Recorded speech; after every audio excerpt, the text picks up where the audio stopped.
The Sheikh's Amulet, Sheikh's Wedding Bets Series Book 3. Written by Leslie North. Narrated by Roberto Scarlato.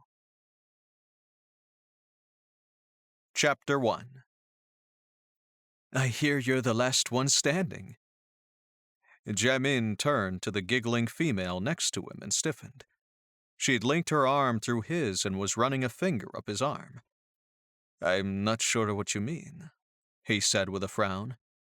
All your brothers are married, so what are you waiting for? She cooed. The woman clearly had been drinking. Jamin managed to unhook her arm and latched her onto some other unsuspecting man. He had far too much on his plate to deal with drunken women. Sheikh Jamin Kaldejak hated these kinds of parties. It was all gossip, greed, and envy. 3 things he didn't have time for. As the next crowned sheikh of his country, these parties would become more commonplace. His youngest brother, Adil, was much more suited to these types of events, but now that he was with Zaman, he had far less interest in socializing. Sheikh Kaldejak, a word, if you have a moment. An older man stepped in front of him and offered him his hand. Jamin recognized Amirez and shook the man's hand, giving him a rare, genuine smile. Anything for you, Amirez. Enjoying yourself? The man's eyes roamed over the party. I am having an excellent time. The food is good, the wine is better, and the company is quite lovely in all their fancy accoutrements. It also doesn't hurt that you're stealing my money for a worthwhile cause. Amirez tipped his wineglass. You have more than enough money to donate, Jamin said dryly. And as you know, improving the education of our young, regardless of gender or circumstance, helps all of us. Now, what can I do for you? Your father is pushing to extend territory lines in the east. Jamin raised an eyebrow. Yes, the extension is 3 feet. We have to push the lines for some property development. Does that concern you? It's public lands. It is public lands, but it's also home to the rare Gross Hermista. The sheik blinked. The what? It's a bird, Jamin. I've been pushing for their protection so that they can be studied. We need to protect their reproduction before they go extinct. Jamin reached out to clap Amirez on the shoulder. If this is important to you, I will make it important to me. The older man beamed. Excellent. I knew that I could count on you, and really tremendous job on the party. Seeing someone he wanted to talk to, Jamin raised his hand to get his attention. Pushing forward and not looking where he was going, he slammed into another body. Immediately, he reached down to grab whoever had run into him. Excuse you, he said darkly. Looking down, he stilled. The woman in his arms was absolutely stunning. Her dark hair was streaked with subtle blonde highlights and curled softly at her shoulders. She blinked her chocolate eyes at him before frowning. It is a party, she pointed out sassily. People run into each other. Please don't run into me, he said arrogantly. Surely she knew who he was. Instead of apologizing or recognizing him, she crossed her arms and stared at him. Just because you are an important person doesn't mean that people aren't going to run into you at a crowded party. And it certainly doesn't mean that you aren't going to run into other people. Interest sparked inside him, and he couldn't help but smile a little. Few people talked to him like that, and none of them were this beautiful. So, you're saying this is my fault? Did you see me? No. So then, you are at fault, she argued. Intrigued, Jamin crossed his arms. Who are you exactly? Tamron Lewis, she said with a cocky smile. Mrs. Tamron Lewis? He asked softly. First, you want to blame me for something that wasn't entirely my fault, and now you want to flirt with me? Tamron asked in disbelief. Jamin didn't usually flirt with women. but he felt compelled to find out as much information as possible in what little time he had with her. He took very little time to truly enjoy himself, and she seemed like she'd be well worth the time and effort. "I just want to make sure I address you correctly when I apologize," he explained softly. "Oh, so you're going to apologize?" she asked coyly. "Tamron Lewis is just fine." "Very well, then. Tamron Lewis, you really should pay better attention to where you're going," he teased. Her smile lit up her whole face, and he was captivated. "You think you have the upper hand here, don't you, Sheikh Jamin Kaldejak?" "See how the proper title works so well?" His eyes dropped down to her chest, where she wore a stunning amber pendant. A single green gem in the center shone brilliantly. "I always have the upper hand. That's a beautiful necklace, Miss Lewis." "Miss Lewis? You sound so certain that I'm not married." "Are you?" "Menelik amulet." Jamin blinked. "Excuse me?"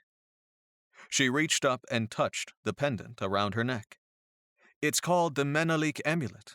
Legend has it that it belonged to the son of King Solomon and the Queen of Sheba." "Really? Are you aware that we have a world-class archaeologist currently working in our lands? My country used to belong to Bathsheba, the mother of Solomon. We're discovering new things about that family line every day." "I did know that," she said with a smile. "At an event like this, it's hard to stand out. Everyone here is beautiful and rich. It helps to have a little something unique." The woman was unique all on her own. Wearing a simple black dress, she was adorned only by the pendant. Simple, elegant, but she was easily the most beautiful woman in the room. "I don't think I've seen you at one of our events before." "That's because I usually avoid parties where the wealthy fleece the wealthy," she said as she looked around. "It seems to be a contest of who has more and who can donate more. It's usually not my thing." "This is for a good cause," Jamin said with a frown. "Are you generally in the habit of making a donation before you attend a party?" "Sensitive. Serious. You live up to your reputation. I also believe that it's a good cause, which is why I'm here. I like a man who believes in education," she said softly. He didn't see any of the coyness that had been there before. She really was here for the cause. "Mrs. Lewis," he said as he exaggerated the married label, "I'm happy that you're here to support my desire to improve the education of my country." He took her hand and brought it to his lips as he smiled. "Tamarin would be just fine," she said as she shook her hand back. "You're charming. That's not what I expected. I like to be surprised." A shadow fell over them, and Jamin looked up. Ramiz Malamid, an old friend of his father's, stood over them with raised eyebrows.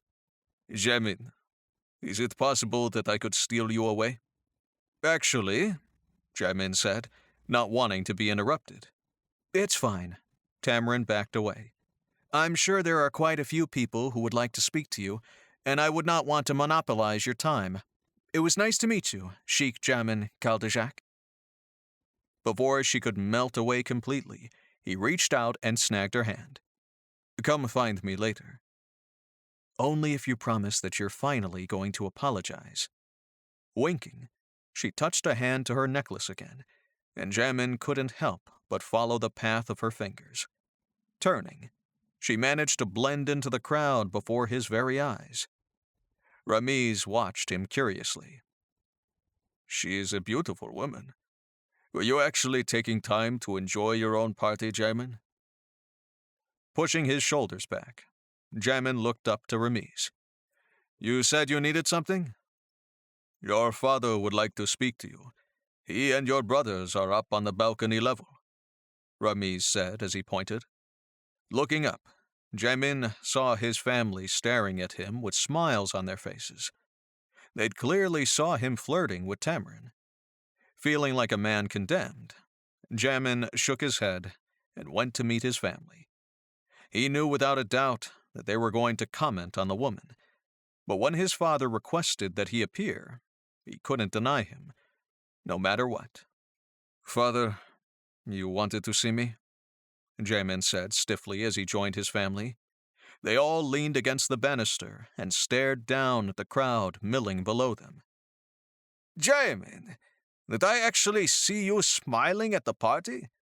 Are you really my brother?" Adil questioned with a smile. His arm was wrapped around his wife, Samin. Adil had met Samin at one of their parties, as she was attempting to flirt her way in to steal a necklace known as Bathsheba's crown. Masood had his arm wrapped around his wife's waist, while Fleur wasn't a thief. She'd trespassed on family property looking for Solomon's diamond. Both of his younger brothers had married women who had nearly ripped the family apart. He was happy that they were happy, but he couldn't support the decisions they'd made. They weren't facing the same responsibilities he was, and they were flippant with their decisions. "I should be smiling. We're raising a significant amount of money for my cause. This isn't just my party, Adil. The money raised at this event will go toward building schools and seeing that thousands of children have the opportunity to receive an education." Taking a deep breath, he turned to face Kadir. "Father, you requested to see me?" "I just wanted to remind you of the bet." His father smirked at Jamin's annoyed expression. "You may be the last brother standing, but you have to hold out until the end of the year to win. If you remain single for the next 5 months, Marak Island is yours. If you marry before that time, none of you get the island." Jamin couldn't help but smile. He found the whole wedding bet ridiculous. Marak Island was the family-owned, undeveloped island that held plenty of potential. Kadir and Ramiz had thrown the gauntlet down for the 3 brothers.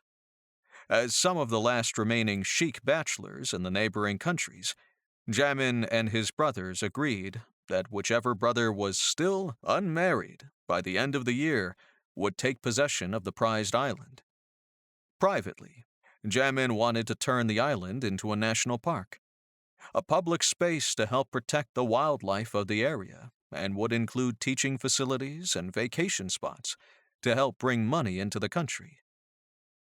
"I understand the rules when I agreed to this," Jamin said stiffly.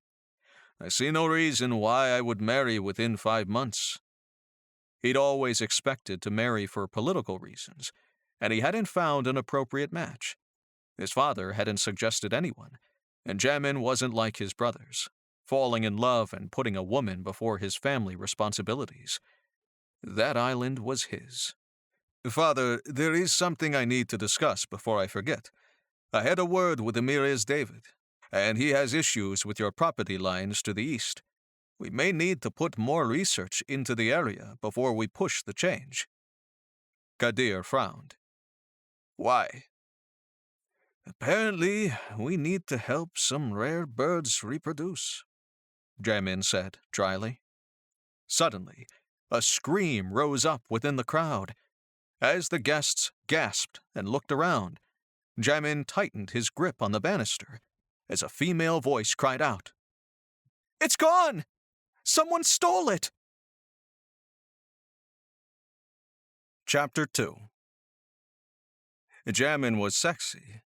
All the Kaldajak men were attractive, but Tamarin hadn't expected to get so up close and personal with the next crowned sheik.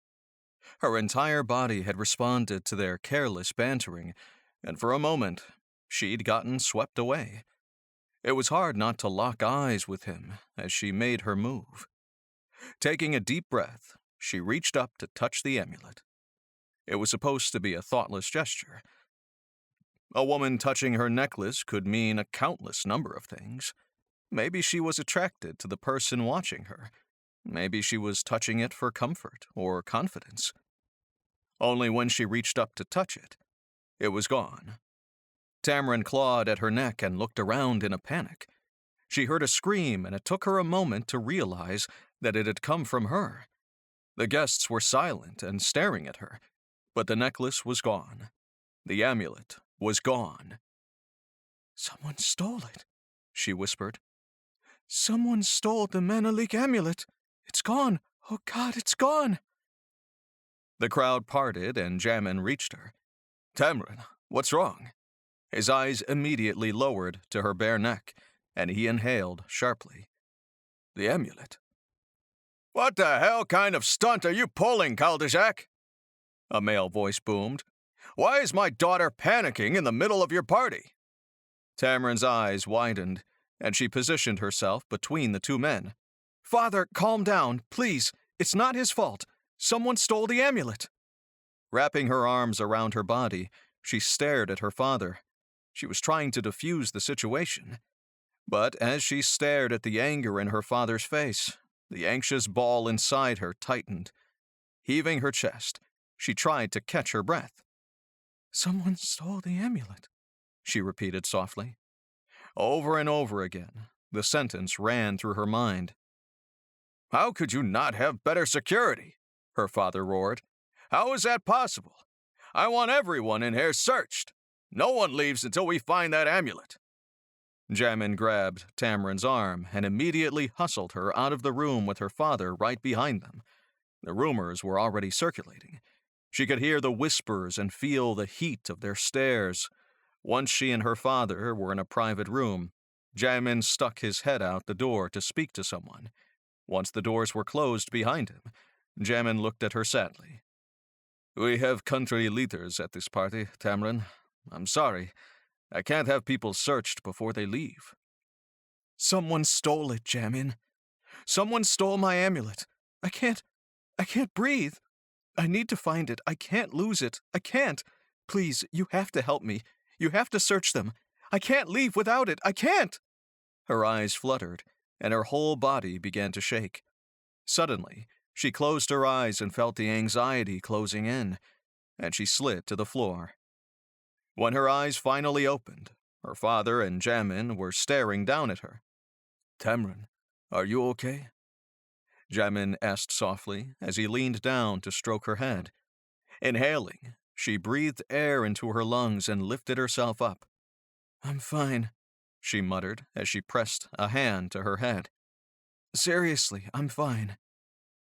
"Mr. Lewis, I'd like to offer you and your daughter a place here at the palace for the night. It's the least I can do after you've been compromised within the walls of my home. Stay until we can straighten this out. Please." "It's Sean," her father said gruffly. "And until that necklace is found, we accept." "No," Tamrin said with a shake of her head. "Thank you, Jamin, but we can't possibly accept. We're going back to the hotel tonight, and tomorrow we'll revisit the situation. I'm sorry I made such a scene." "Tamrin, the amulet is gone," Sean said darkly. "I want it found." "So do I, Dad. But panicking and threatening all the guests is not going to get the amulet back. We'll go back to the hotel. I'll clear my mind and try to retrace my steps and figure it out. I had it when I spoke to Jamin earlier, so that's only about 10 minutes where someone could have swiped it. And I can't think about those 10 minutes when you're both hovering. So we'll go back to our hotel room so I can think," Tamrin snapped. "You can have a quiet place here to think," Jamin reminded her. "I can't," Tamrin told him, shaking her head. "I appreciate the offer, but I just had a panic attack and fainted. I don't think I'll find much peace here tonight." The future crowned Sheikh nodded. "Very well. I'll call someone to get your car pulled around, and I'll be in touch in the morning. In the meantime, I'll have security start reviewing the guest list. We'll get to the bottom of this, I promise." A shadow crossed over his face, and Tamrin had to run away.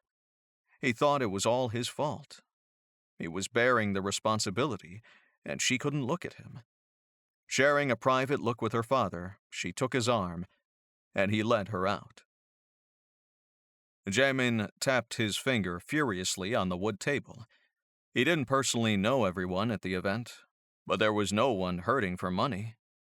Everyone at the party was beyond wealthy, so no one would have stolen it for its monetary value. Someone knew what it was. He closed his eyes and tried to think back to the conversation he and Tamrin had. Any number of people could have overheard them. Plus, he had no idea who she spoke with at the party. There was no telling how many people knew the history of that amulet. He'd spent all night going over it in his head, but he was no closer to figuring out who had stolen that damn necklace. Sheikh Kaldajak? Jamin lifted his head and rolled his eyes. It's Jamin. We've been working together for 10 years. You can drop the Sheikh, he muttered to Kaz, his head of security. Please tell me you've found something. I've found something, Kaz said with a smile. We've interviewed everyone at the party with as much discretion as possible.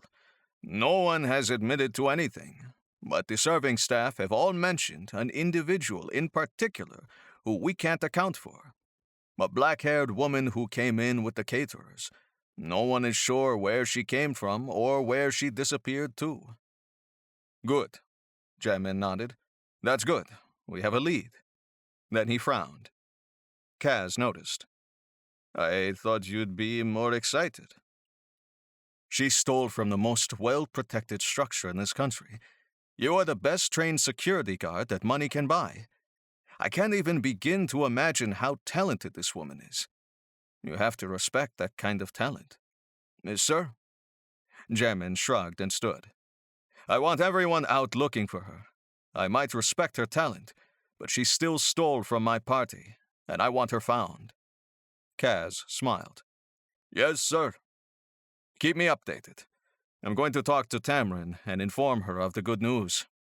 He spread the palm of his hand over his suit and looked down to make sure there were no wrinkles. And you want to look good while you do it? Kaz said stoically, but there was a mischievous twinkle in his eye. Jamin stared at him. Excuse me? As you've pointed out, sir, we've known each other for a long time. That is your best casual suit. You only wear that when you're trying to impress someone. So who are you trying to impress, Jamin? Are you implying something? Jamin said as he narrowed his eyes and crossed his arms. Kaz's mouth twitched into a smile. I'm not implying anything. I'm observing. I'll let you know if we find anything, he said as he nodded his head and turned to leave the room. I'm speaking to a victim from my event, Jamin called out coldly. There's nothing else going on. But Kaz was already gone, and Jamin was speaking to an empty room. Shaking his head, he fiddled with his sleeves and frowned. There was nothing out of the ordinary with what he chose to wear. Tamrin deserved for Jamin to take this robbery seriously, and that's all that was on his mind. Pushing aside any other thoughts that lingered, he picked up the phone and called Tamrin's hotel room. When she answered, her voice sounded groggy. Miss Lewis, this is Jamin Kaldajak. I apologize for waking you, but I wanted to speak to you about the latest development in your case. Okay. Tamrin cleared her throat. I can come meet you, or did you want to discuss it over the phone? Actually, I was hoping for a more formal setting. Would you be interested in having dinner with me this evening?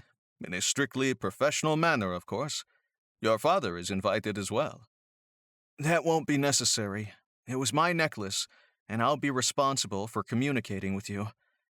Dinner this evening will be fine. There wasn't a single hint of nerves in her voice. She sounded as calm and collected as he desperately wanted to feel. It helped him to focus. Excellent. I'll have a car pick you up at 7. See you then, Miss Lewis. There was a pause on the other end. Thank you, Sheikh Kaldajak. Jamin hung up the phone and stared at the table in somber silence. He could have just told her over the phone. There was no reason for him to think that the phone line wasn't secure, and he really didn't have anything sensitive to tell her. He had a woman who snuck in with the catering staff and was now unaccounted for. He should have just told her so he could focus on the next phase of the investigation. That's what he should have done. But instead, he'd extended an invitation for dinner, a business dinner, because as much as he enjoyed looking at her, he had another problem that he needed to deal with.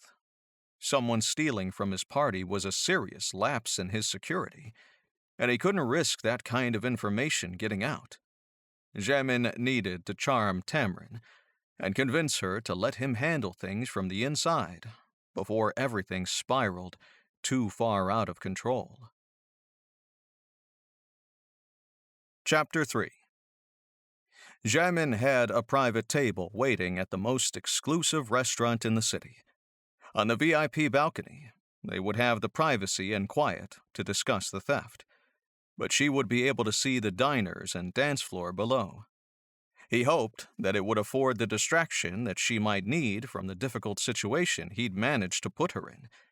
She arrived at exactly 7:15.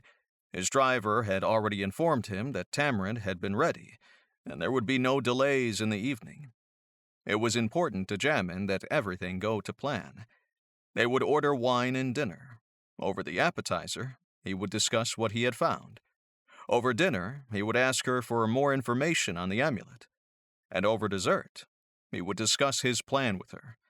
By the time dinner was over, he would hopefully have impressed upon her how seriously he was taking the situation and how important it was to avoid making it public. When she ascended the stairs, he stood and smoothed a hand down his shirt. She was dressed in a conservative black dress that looked anything but conservative on her. It stopped mid-thigh, but still accentuated her impossibly long legs. Before he could stop himself, his gaze lingered on her slim figure. Elegant. The only word he could use to describe her was elegant. In a panic, he snapped his eyes up and held out his hand. "Miss Lewis, thank you for meeting me." Tamrin smiled at him as she took his hand. He led her to the table and pulled her chair out for her. "So stern," she murmured as she sat down. "Jamin, I'm more than happy to have dinner with you, but if you keep calling me Miss Lewis and acting so formal, it's going to be the most boring dinner in the world. So, unless you stole it, and I'm quite sure you didn't, you are not responsible for the theft of my pendant. These things happen, and the most important thing is that we move forward with deciding how to fix it." Jamin's eyes widened as she finished her speech. "All that's important to me, too." Biting her bottom lip, she reached out and lightly touched his arm. "So, this is just a professional dinner?" He stiffened under her touch. He was supposed to be charming her tonight, not the other way around. "Did you have something else in mind?" "You could let the police handle the investigation. I appreciate all the hard work that you're putting into this, but I'm sure someone like you has more important things to do." "No police," he said. His words were harsher than he'd anticipated, and she immediately pulled back and stared at him.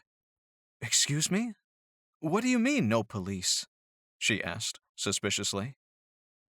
Angry with himself for slipping, he relaxed his shoulders and smiled at her. "I'm afraid I must confess that I've taken the loss of your amulet personally, Miss Lewis. The theft occurred on Kaldajak property at a party I organized. Given recent history..." He paused, hoping she knew what he was talking about, before continuing. "If word got out that we were unable to resolve this internally, things could become embarrassing for us." Picking up her glass, she sipped the water. He could feel her studying him from above the rim. "You're so stiff and formal. Are you going to call me Miss Lewis all night?" "Most women consider it a sign of respect." A brilliant smile spread across her face, and he was struck by her raw beauty. He immediately signaled for the waiter. "Are you a white or red wine drinker?" "Definitely red wine. I like something bold," she said, mischievously. Jamin nearly choked and quickly tried to clear his throat to hide his reaction. "Red wine it is," he said softly.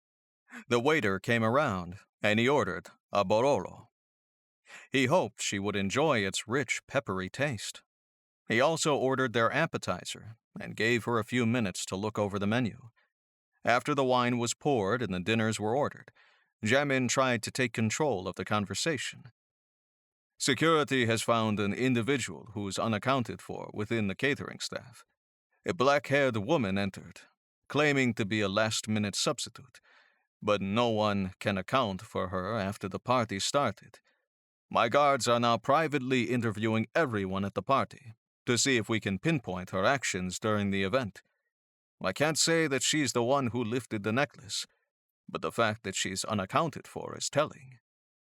Tamarin frowned in concentration. I see. Do you have anything to go on other than black hair?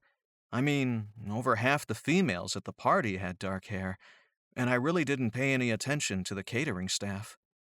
He sipped his wine and nodded. You're not wrong. Unfortunately, we don't have anything other than that. It's feasible that she changed after entering the party and blended in after that, so unless someone comes forward and mentions that they witnessed a change in attire, we can't be sure what she was wearing. We are reviewing the video footage from the cameras, as well as checking any photos that were taken during the party, but it has been a slow process, as we can't demand that the guests show us the photos they took. He expected her shoulders to slump in defeat, but instead she smiled and nodded. Okay, well, it seems that you have a plan, and that plan sounds solid to me. Jamin, once again, I don't blame you for this. You are so relaxed about this, Jamin commented as he stared at her. She sipped at her wine and shrugged. I know that I really freaked out at the party, but in the heat of the moment, I panicked. I did more than panic, and for that, I apologize. But that's just what I do.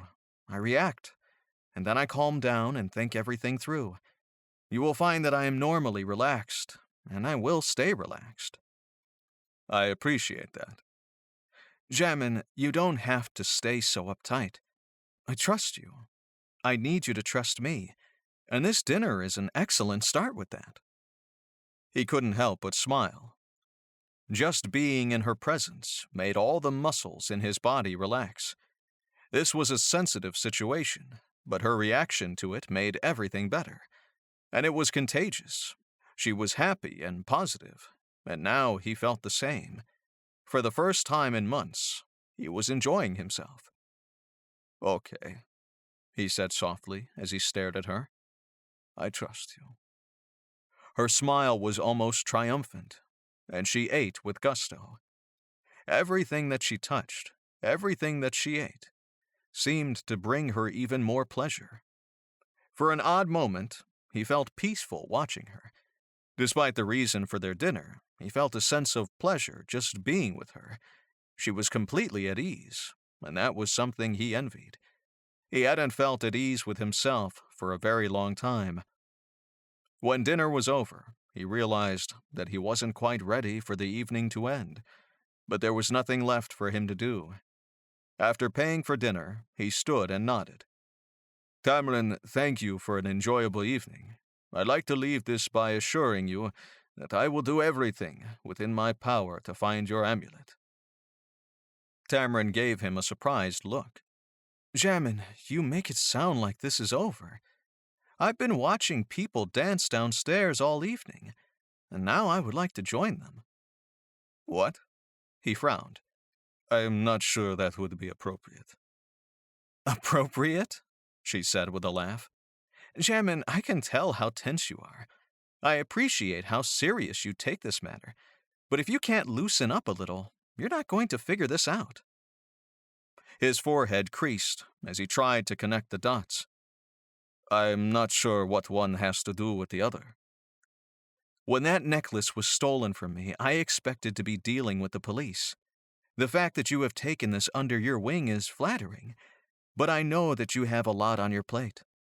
I don't want this to be the reason that you lose your self-control, so if we're going to do this, then we are going to do it together. And if I'm going to work with you, then I'm going to need you to loosen up a bit. Dance with me, Jamin. Dance with me so I know that we can make this work, she said, as she stretched out her hand. She sounded so sincere and determined that Jamin didn't know how to deny her. "Very well," he said as he took her hand. Giving him a crooked smile, she led him to the stairwell. "If you're a terrible dancer, now would be the time to tell me. I should know if I'm about to be embarrassed." "Embarrassed?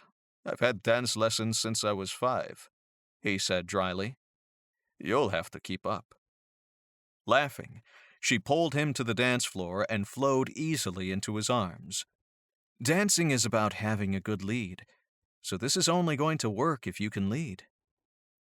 "It all depends on how well you can follow," he said teasingly. "You don't strike me as someone who follows very well." She tossed her head back and laughed, and he was stunned by her beauty. Dancing with her, he forgot about everything. He forgot about the missing necklace. He forgot about his duties as the next crowned sheikh. He forgot about all the pressure of the responsibilities to his family. The world melted away, and it was just her in his arms. And she fit perfectly. "Sheikh Kaldajak," she murmured, "do you ever take the time to have any fun?" "My responsibilities are fun," he said with a frown. Tamrin snorted and looked up. "I'm in your arms, and you just told me that responsibilities are fun. You really need to loosen up." "I am dancing with you," he argued. "How much looser do I need to be?" Her hands were hooked around his shoulders, and she slowly slid them over his chest. "You're very tense here." Her hands traveled lower to his abdomen. "And here." Jamin's body stirred, and he almost moaned when, instead of going lower, she hooked her hands around his shoulders again. Pressing her body against his, she bit her bottom lip and batted her eyes. "I bet I know what could loosen you up." "And what would that be?" he asked softly. She turned in his arms and wrapped his arms around her. "More dancing," she laughed. If she could tease him, he could certainly return the favor. His hands were pressed against her sides, but he moved them over her flat tummy and up higher. He heard her breath hitch, and he waited for her to slap his hands away, but she didn't. "You don't seem tense at all," he murmured hotly in her ear. "But then I haven't checked everywhere." "Touché," she moaned. "And unless you plan on finishing the job, I suggest you stop touching me like that." "Do you like it?" "Move your hands lower, and you might just find out." Before he could indulge in his fantasy, she pulled away. She was breathless, but he could see the joy on her face. "I should probably go," she said softly. "I'm sure you have an early morning." "I do. I have a necklace to find." He reached over to take her hand. "I'll walk you to the car." Her expression softened, and she nodded. "I've never had a driver wait for me before. Normally, I call a taxi for this kind of thing." The air outside was considerably warmer than the circulated air conditioning inside. 2 cars immediately pulled up to the front, and the drivers stepped out. One for him and one for her. Just like that, the magic of the night was over. "Thank you for dinner," she said as she gazed at him. "I can't believe that I'm saying this, but I had a good time." He raised his eyebrows mockingly. "You didn't think dinner with me would be fun?" "Jamin, are you going to kiss me goodnight, or is there some other reason that you're stalling the end of the evening?" Stepping close to her, he bent his head. "Do you want a kiss from me?" he whispered. "Answering a question with a question is a tactical stalling technique," she said with a laugh, and he immediately leaned down and pressed his lips to hers. At first, she stilled under him, as if she'd never expected him to kiss her, but then she opened up to him. He immediately delved in to taste her. She was sweet and warm, and he lost himself at the very first taste. Moaning softly, He pulled her even closer and let his hands roam down her body. After what seemed like forever, she pressed her hands to his chest and pushed him away. "Good night, Jamin." Shocked by his blatant carnal reaction to her, he watched her duck into the car. "Sir?" his own driver asked. "Are you ready to go?" Turning his head, he stared at his driver. "I suppose I am," he murmured. Stepping into the car, he rested his head on the window and wondered what the hell had happened. Chapter 4. Thanking the driver, Tamron stepped out of the car and stared at the hotel. She'd spent the drive reviewing the evening. Had she moved too quickly? After studying his history, she thought for sure that he'd never kiss her, let alone dance with her. She'd pushed for the dance, and when that went well, she'd pushed for the kiss. The plan wasn't to be daring, but once she was with him, she couldn't stop. Neither would deny the attraction, but she couldn't help but sense that there was something more. Jamin Kaldejak was a complex man, and she itched to peel the layers away. Starting with his clothes. It seemed like everything had gone well. He didn't spook. He didn't pull away. It worked, but it wasn't quite what she was expecting, and that had never happened to her before. She was always in control, and she never let things get out of hand. Shrugging it off, she took the elevator and made her way to her room. As soon as she walked past her father's door, it flew open. "Tamron, are you back?" "I just got back," she said, without looking at him. "I want to change." He grabbed her arm. "Hang on. I need to know what happened so we can move to the next step. You're back earlier than I expected." "Were you hoping that I'd spend the night with him?" she hissed, as she pulled out of his grasp. "I'm going to change, and then I will be back to discuss the evening with you. Is that okay?" "That's fine," he said gruffly. He retreated to his room, and she closed her eyes. She shouldn't have snapped at her father like that. It was just a job, and all the jobs were the same. There was no reason that she'd treat this job or him any differently. Frustrated, she tried to gain control of herself. Closing her door gently, she quickly stripped out of the dress and pulled on a pair of yoga pants and an oversized t-shirt. Leaving the dress and her heels on the floor, she went back to her father's room and knocked on the door. "I'm sorry," she said quietly. "That was rude, and I shouldn't have said that to you." He stepped back, and she moved past him. Unlike her room, her father's room was pristine, but it wasn't because he was neat. It was simply because he didn't have much with him. His role was not as visible as hers. He'd made a few appearances with the Sheiks, but it was his job to control things from the back.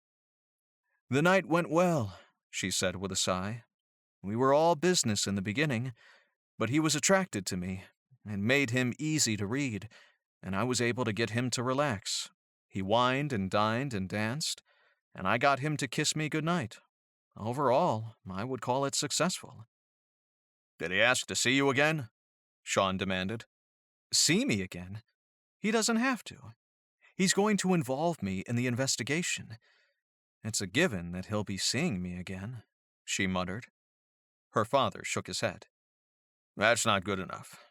We need to move this faster," he muttered as he began to pace. "What's your next step?" "Don't worry, I have this. You taught me well, so just relax. Everything is working like it should. His catering staff admitted to seeing a black-haired woman they can't later account for, but that's all they have. Once they realize the investigation can't go any farther, we'll have what we want." Sean stopped and stared at her. "Tamron, are you sure this is going to work?" "This is my plan, and it's a good one. Relax. Get some sleep. Tomorrow we'll go to the palace and ask for a tour. I'll tell them that I need to look around and try to jog my memories about this mysterious black-haired woman. I'll change tactics, and we'll reevaluate his reactions and figure out step 2. We're doing this by the book. You know that. We don't have time for mistakes." His shoulders slumped. "I know. I'm sorry. You did well, and tomorrow will be great." Crossing the room, he wrapped his arms around her and hugged her. "I love you, baby girl. You know that, right?" Closing her eyes, she hugged him back and buried her face in his shoulder. She loved him too. That was the only reason she was doing this. To save him. Pulling away, she gave him a reassuring smile. "Get some sleep, Dad. Tomorrow will go perfectly." Stretched up on her tiptoes, she gave him a quick kiss on the cheek before easing out of his room. Alone, she fell back on her bed and blew out her breath. She'd been raised her whole life to do this, but there was so much at stake now. Her whole life, she'd been told not to make things personal, only this time, it was personal. This time, her father was at risk if things didn't go according to plan, and they didn't have time to come up with a new idea. Closing her eyes, she willed sleep to claim her, but it eluded her. She tossed and turned the remainder of the night. The taxi sped down the road toward the palace, and Tamrin tugged at her lace top and frowned. She could feel how tense her father was. Clearly, a night of sleep hadn't done him any good either. "This is a friendly meeting, Dad. Get it together." "Tamrin," her dad muttered warningly as he nodded his head toward the driver. She rolled her eyes. There was no reason to believe that the driver had a connection with the Kaldejaks. But she quieted, just in case. The driver looked in the rearview mirror and frowned. "Is there something wrong?" she snapped. If he were eavesdropping, she would throw a fit. "I don't mean to alarm you, but I think we're being followed, ma'am." She turned her head and looked out the window. A dark car trailed behind them. "Tamrin," her father said softly. "What's going on?" "Nothing," she said slowly. Turning to the front, she leaned across the car. "Are we almost there?" "Just a few minutes, and then we have to pass security," the driver said nervously. Leaning back, she tapped her fingers on her leg and took a deep breath. During the game, she was calm and collected, but the minutes leading up to it, she was always a wreck. Her father knew this, so he didn't say anything. She waited for it to pass, but the fact that they were being followed didn't do anything to ease her nerves. "We're at security," the driver announced as he pulled up to the gates. He rolled the window down, but the security guard simply waved them in. Confused, Tamrin looked behind her to see the dark car following right through the gate behind them. "It's his guards," she said nervously. "He has his guards following us." "I guess the date went better than we thought," her father murmured, but she could hear the unease in his voice. Tamrin nodded. A thought formed and she smiled. "And that's going to work perfectly in our favor. Don't mention it during the tour, okay?" Sean nodded. "I'll follow your cues. Do what you think is right." It was almost showtime. Rolling her shoulders, she closed her eyes and took a deep breath. By the time the car stopped, she was ready. Several men jogged down the front steps and opened the door to the taxi. "Your driver will be compensated," one said stiffly. "Oh," Tamrin said, hoping she sounded surprised. "Thank you." "Tamrin, Sean, what brings you here today?" Jamin said, as he joined his men and held out his hand to Sean. After shaking hands, he leaned over and kissed Tamrin on the cheek. She gave him a small smile. "I gave what you said last night some thought, and I was hoping we could have an informal tour of the palace. I feel like maybe if I retrace my steps, I might be able to sharpen my memory. I've tried to go over it in my head. In fact, I was up all night, but I just can't picture anything concrete. And I'm sorry that we didn't call beforehand," she said as she stepped out of his reach. "It was really important to me, and I didn't want to give you the chance to deny me." Jamin gave her a brief, puzzled look, before nodding. In this investigation, I would deny you very little. I'll personally give you the tour, but we don't have to restrict it to the rooms that involve the event. I'd be happy to give you the full tour if you like. For the purpose of the investigation, we'll start with the main rooms. Exchanging a look with her father, she nodded. That sounds wonderful. Thank you.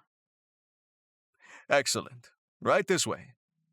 He swept his arm out, and her father took the lead. Tamrin barely looked at Jamin as she followed behind him. Main reception hall is part of the original design. Through all of the renovations, we've strived to keep the original architecture alive. We hire only the best to reweave the tapestries to keep the original design, Jamin said with pride in his voice. And the tile? She asked in wonderment. The room looked so different when there weren't hundreds of people milling about. The colors were vibrant and beautiful. She could see why Jamin would take pride in the palace.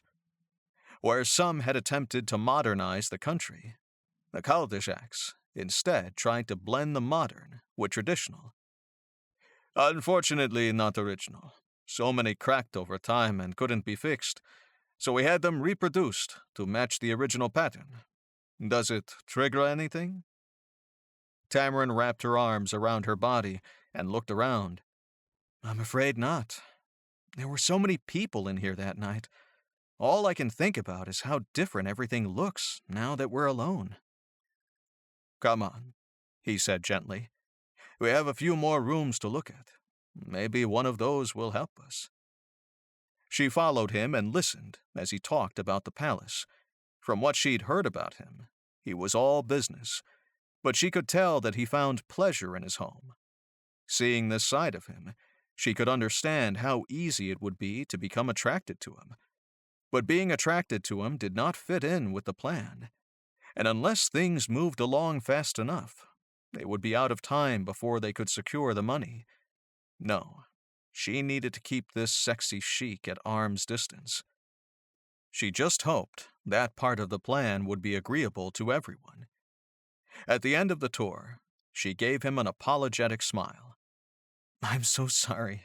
Your home is beautiful, but it doesn't bring back any memories of a thief or my necklace. Tamrin, are you okay? You seem different today. Jamin's voice was laced with concern. Frowning at him, she pulled away. I'm not sure what you mean, Sheikh Kaldajak. I'm acting like a frustrated woman who lost something valuable. How do you think I should be acting? His eyes widened. I didn't mean to upset you. It's just that last night...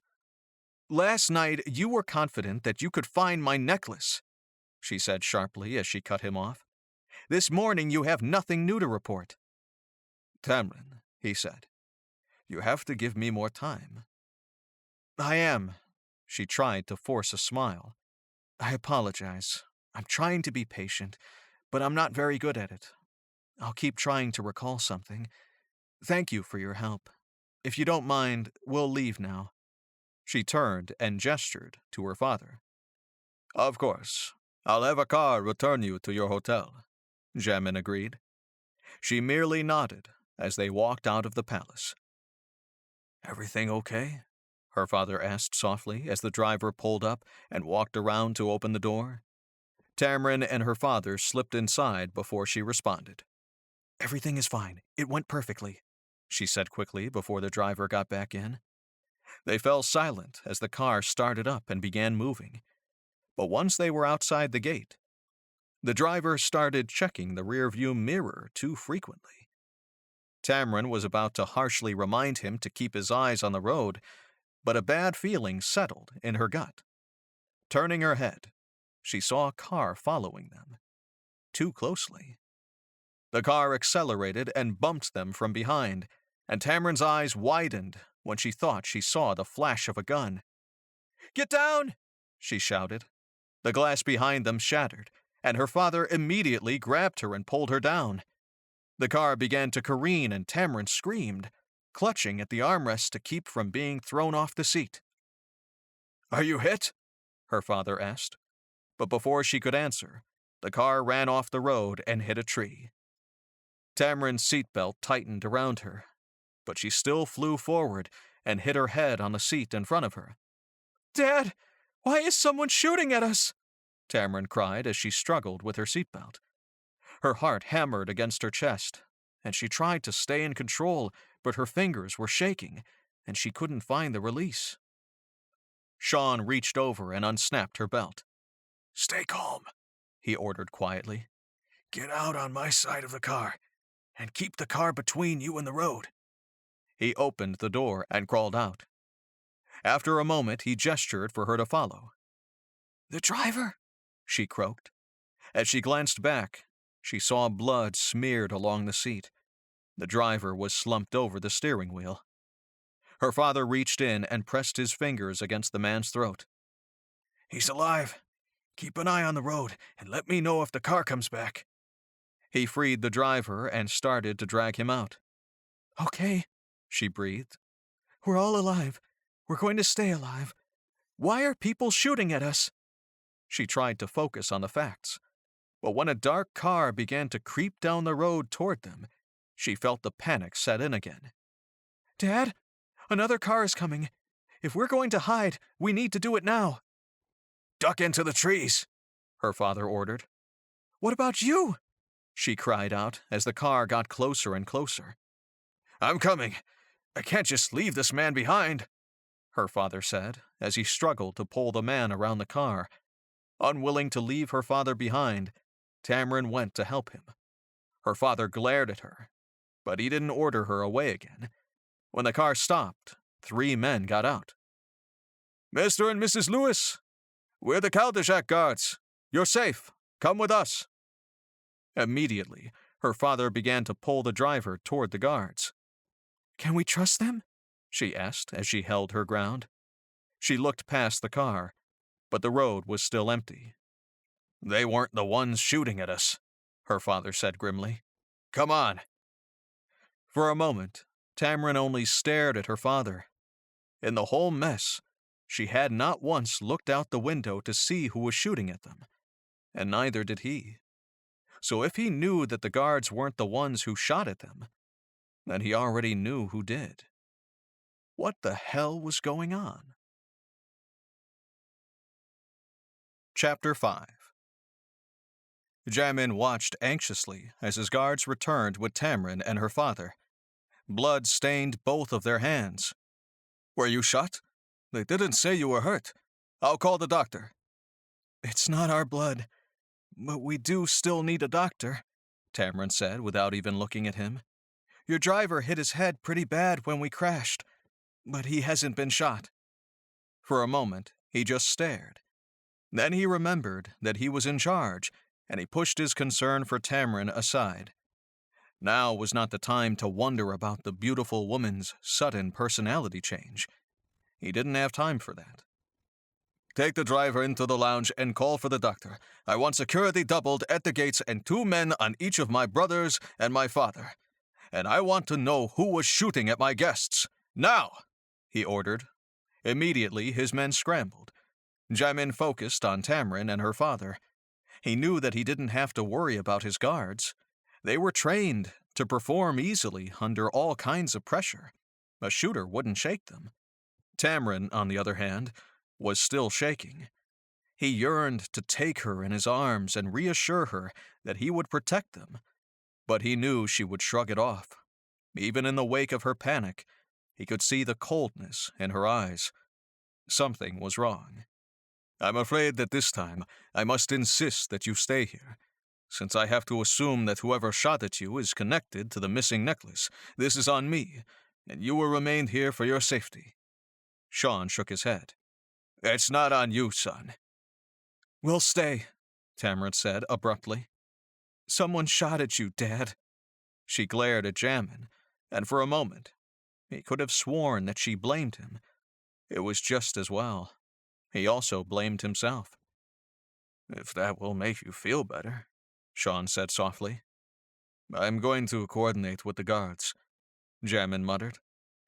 "I'll have someone go to the hotel to collect your things." Reaching over to the intercom on the wall, he summoned 2 members of the household staff.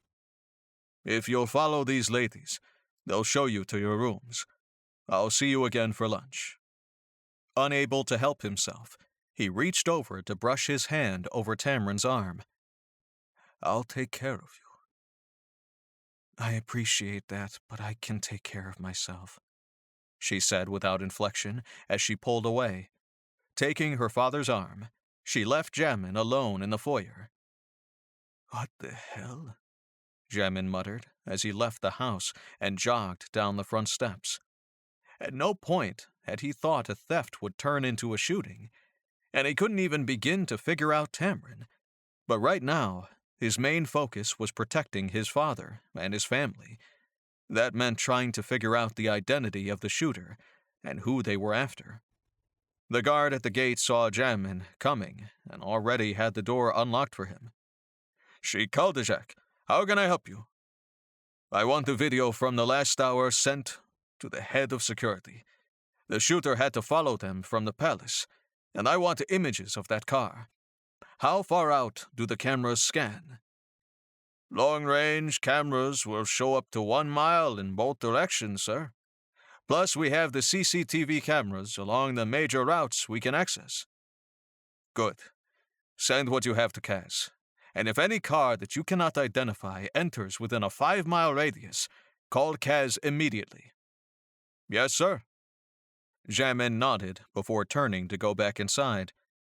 His next stop was the security room within the palace. 2 guards were already reviewing the video feed. "Where are my father and brothers?" "Crown Sheikh is visiting the embassy. Mossad is at the dig site with his father, and Adil is overseeing the collection in London." "Adil is in London?" Jamin muttered angrily. "He didn't tell anyone." "Your father made the arrangements for him and Mr. Summers," the guard said quietly. "Fine. When does he return?" Jamin felt like he was slipping. Normally, his father didn't make arrangements without his knowledge. Mossad and his father were well within driving distance, but Adil was a plane ride away, and he didn't like that. "Not until Friday, sir." "Call his security and let them know what happened. I want him on the plane and back in the country as soon as possible. Until we identify this threat, no one is to move without going through security first. Do you understand me?" "Yes, sir." "Good. Kaz is following up on some leads. I want him back here as soon as he's done. I have 2 guests within the palace walls who need 24-hour security. Tamrin Lewis and her father, Sean Lewis, are not to leave without the guards." Jamin said tightly. "Yes, sir." "Keep me posted." Now that it was finished, he could see to his guests. And maybe he could get a few minutes alone with Tamrin to find out what was going on with her. "Mr. Lewis?" Jamin asked as he knocked on the older man's door. "How are you settling in?" There wasn't an answer, and Jamin frowned. Turning the knob, he walked in to find the room empty. "Looking for me?" Straightening, Jamin leaned out the door into the hallway. "Mr. Lewis, exploring?" "I am. I happened to wander into your library. Your book collection is absolutely stunning. I've never seen manuscripts as old as the ones you have behind the protective glass." Proud of his collection, Jamin smiled. "It's my personal collection. Our most used books are in the study downstairs. When you get a chance, you should look at those. Feel free to borrow some during your stay here." "You're a collector of ancient texts?" Sean asked with a lifted eyebrow. "You don't seem the academic type." "One could argue that it has less to do with knowledge and more to do with value," Jamin said vaguely. Sean chuckled. "Says the man who threw a massive fundraiser to help pay for education. I'd say that you're more interested in the academics than you want to admit." He was sharper than Jamin gave him credit for. Unwilling to delve into his personal interests with a stranger, he decided instead to find safer ground.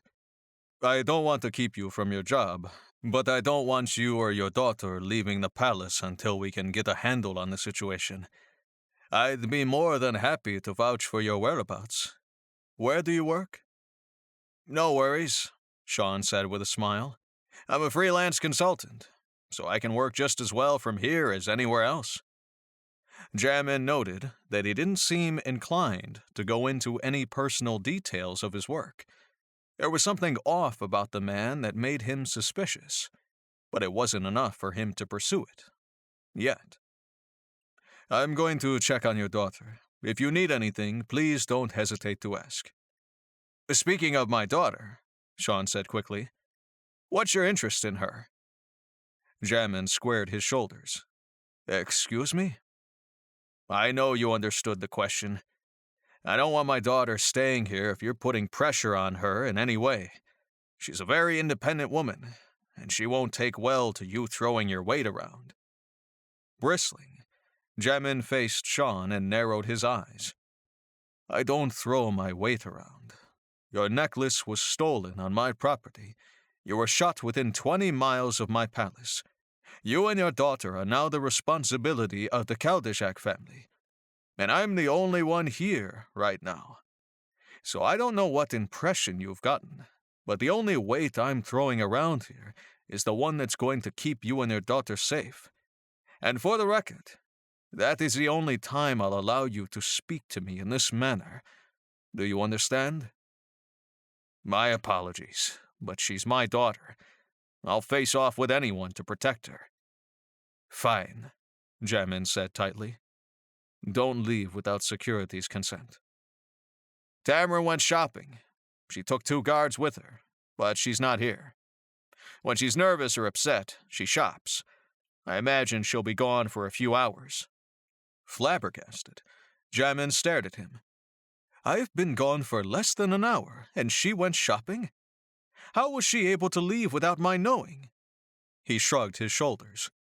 When my daughter gets something in her head, there's no telling her what to do. Enjoy looking at my collection, Jamin said dryly as he pulled out his phone. I need Tamron Lewis brought back to the palace right now, he ordered when he reached her guards. Yes, sir. There was a scuffle in the background, and he heard Tamron objecting. Put her on the phone. Jamin, I'm almost finished here. Just give me 20 more minutes. 20 minutes? Tamron, you shouldn't even be out shopping. What were you thinking? Someone just shot at you, he said angrily. He barely knew the woman, and already she was the most frustrating thing he'd ever come across. I have 2 guards with me, and they won't even let me go to the fitting room alone. It's overkill, and I'm fine. Her voice softened. You don't have to worry about me. Jamin closed his eyes as the sound of her voice washed over him. He couldn't quite put his finger on it, but there was something about her that affected him. Gone was the cold woman who had entered his palace this morning. This Tamron was the woman who had flirted shamelessly with him last night, and he found that he couldn't deny her. 20 minutes, he said finally. If the guards don't call me to tell me that you are on your way back, I will send 10 more men after you. Do you understand? You're a doll! I can't wait to show you what I bought, she squealed as she hung up the phone. Jamin sighed and rolled his head around on his shoulders. He was the next in line to be crowned Sheikh, but he'd never felt as much pressure as he did right then and there. Unable to stand still, he walked along the grounds and checked on security. Everything seemed to be in place. He sent another message to Kaz, who responded that he'd still be out for a few hours. He returned a few emails, and even though she was right on time, it still seemed like hours before she finally returned. Jamin, she said as she burst into his office. The shops just down the street are absolutely amazing. How do you keep such a treasure a secret? He jumped from his desk and stared at her as she dropped the bags on the floor. Never mind that. What were you thinking? Do you always go shopping when someone shoots at you? The anger in his voice surprised even him, and she stared at him. Gone was the pleasure from her face. Instead, she looked almost like a lost little girl.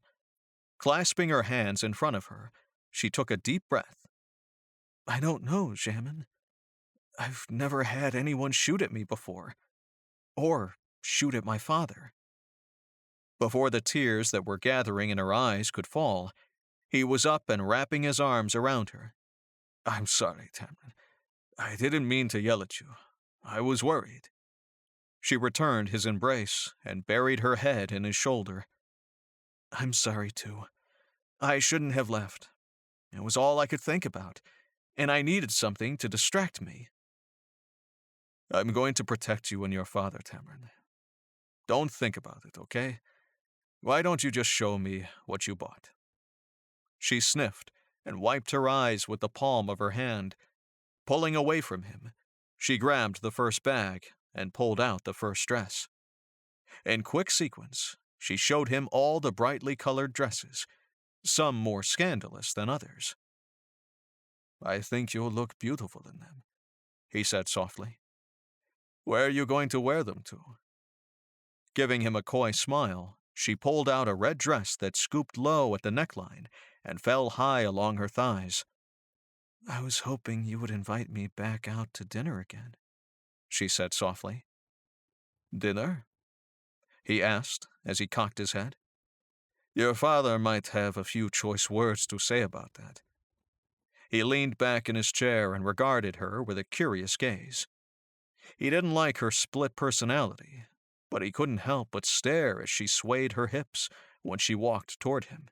She leaned over the desk, and her shirt fell so that he could see a hint of cleavage. Jamin, I'm an adult woman. I don't answer to my father. And if you take me out to dinner again, I'll get a chance to show you just how adult I can be. Swallowing hard, Jamin nodded. How does 8 o'clock sound? Let's go with 9. I want to make sure my father is asleep when we get back, so there is nothing else that might hinder me from doing what I want, she said seductively, or from what I need. He didn't trust himself to respond. As she bent down to collect her things, he stared at her curves. If he had his way, he wouldn't even wait for dinner. But his father was calling, and she was already out the door to her room. Chapter 6. Jamin waited for her at the bottom of the stairs. Tamron's heels clicked on the tile and echoed off the walls as she slowly descended. She'd wanted to start the evening with an impression, but she couldn't lie to herself. The way that he watched her created a small flutter in her chest. The red dress fit perfectly, wrapping snugly around her figure and showing more than a little cleavage.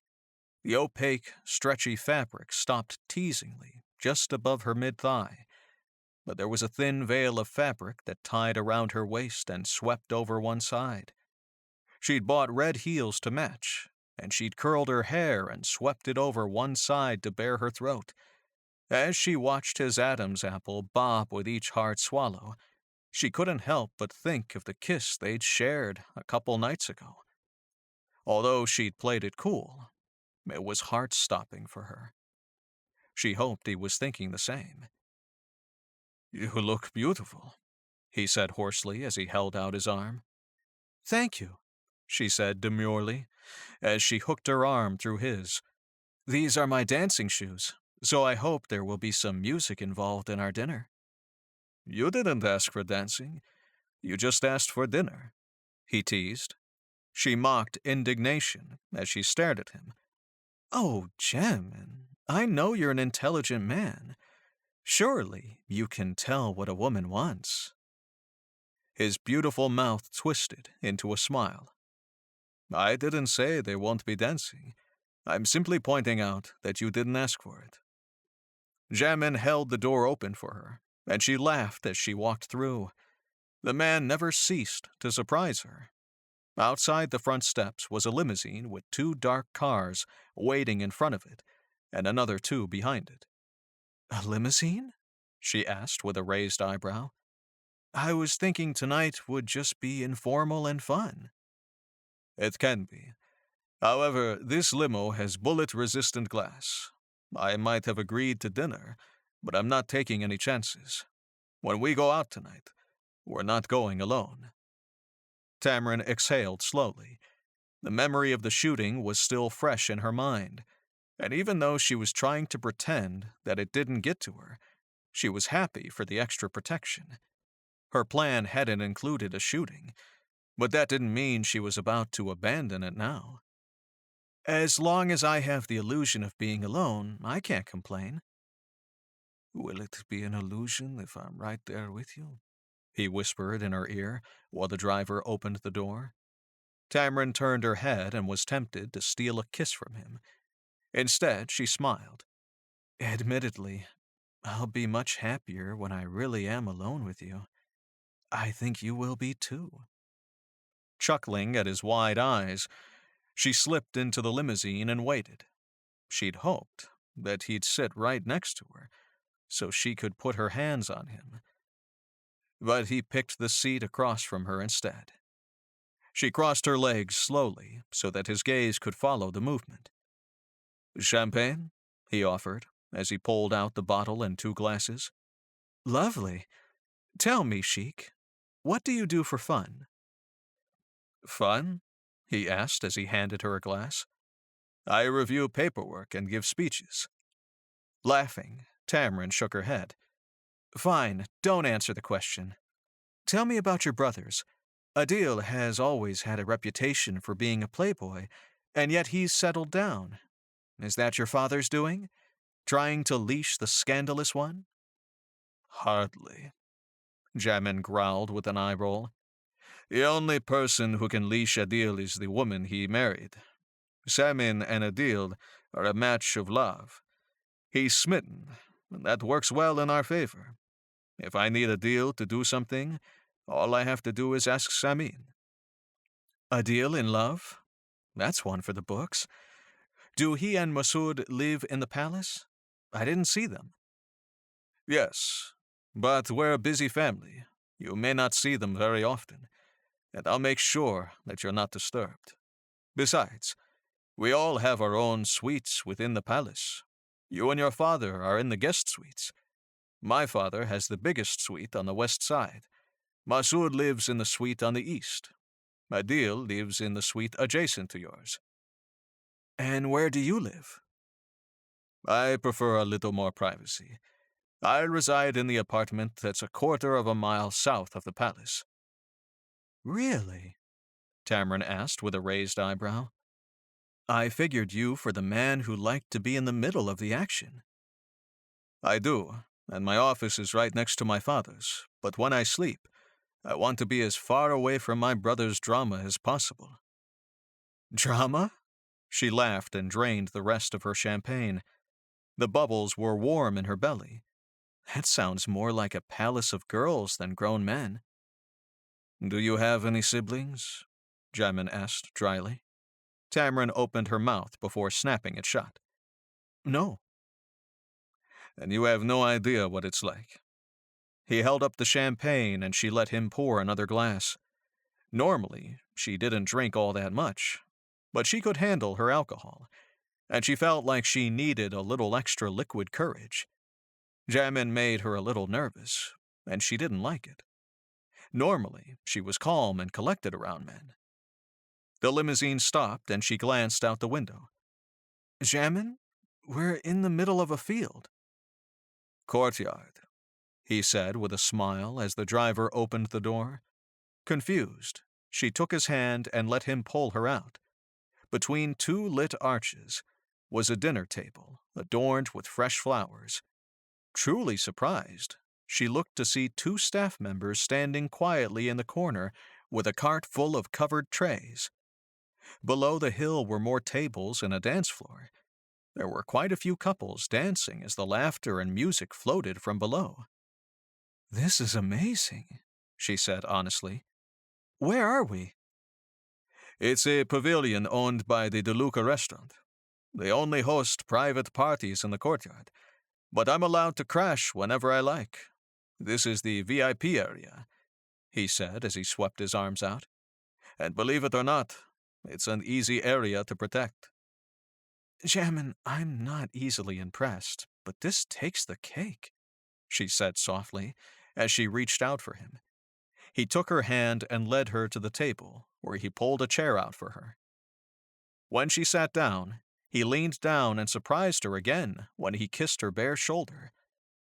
Biting her bottom lip, she cocked her head and hoped for more, but he only brushed a finger down the curve of her throat before he sat down across from her. I ordered both the chicken and the fish because I wasn't sure what you'd like. Both, please, she said with delight. Why does that not surprise me? He said as he shook his head. Reaching his hand up, he signaled for the servers who immediately came forward with the wine. Tamarin wasn't used to being waited on hand and foot, but she tried to act natural. After a while, all she could see was Jamin. He was sweet and charming. There was no talk about the necklace or the shooting, and she didn't ask. For tonight, she wanted to feel special.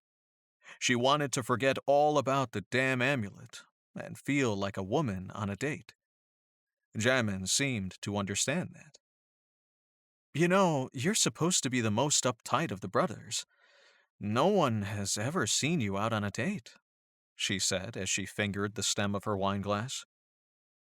Is that the question? Narrowing her eyes, she leaned forward. Do you date? Not in the traditional sense. I take out women when it serves my purpose. That includes daughters of powerful figures who visit our country, Jamin said easily. Do you date for fun? With a sigh, Jamin softly rapped his knuckles on the table. Tamrin, when I want the company of a woman, I go out. You're worse than your brothers, she said with a laugh. At least he owned up to his playboy ways. So, if you only go out when you need to, does that mean that you're only out with me tonight because you want the company of a woman? I'm out with you tonight because you asked. Feeling like she'd just been stung, she sat back and looked down at her hands. I see. Well, that's what I get for prying. A shadow fell over her, and she looked up to see Jamin standing over her with his arm outstretched. Dance? Confused, she stared at him. Do you want to dance? You want to dance. Frustrated, she shook her head. This is a bad idea. You should probably take me home. Tamrin, he said softly. I would not be here if I didn't want to be.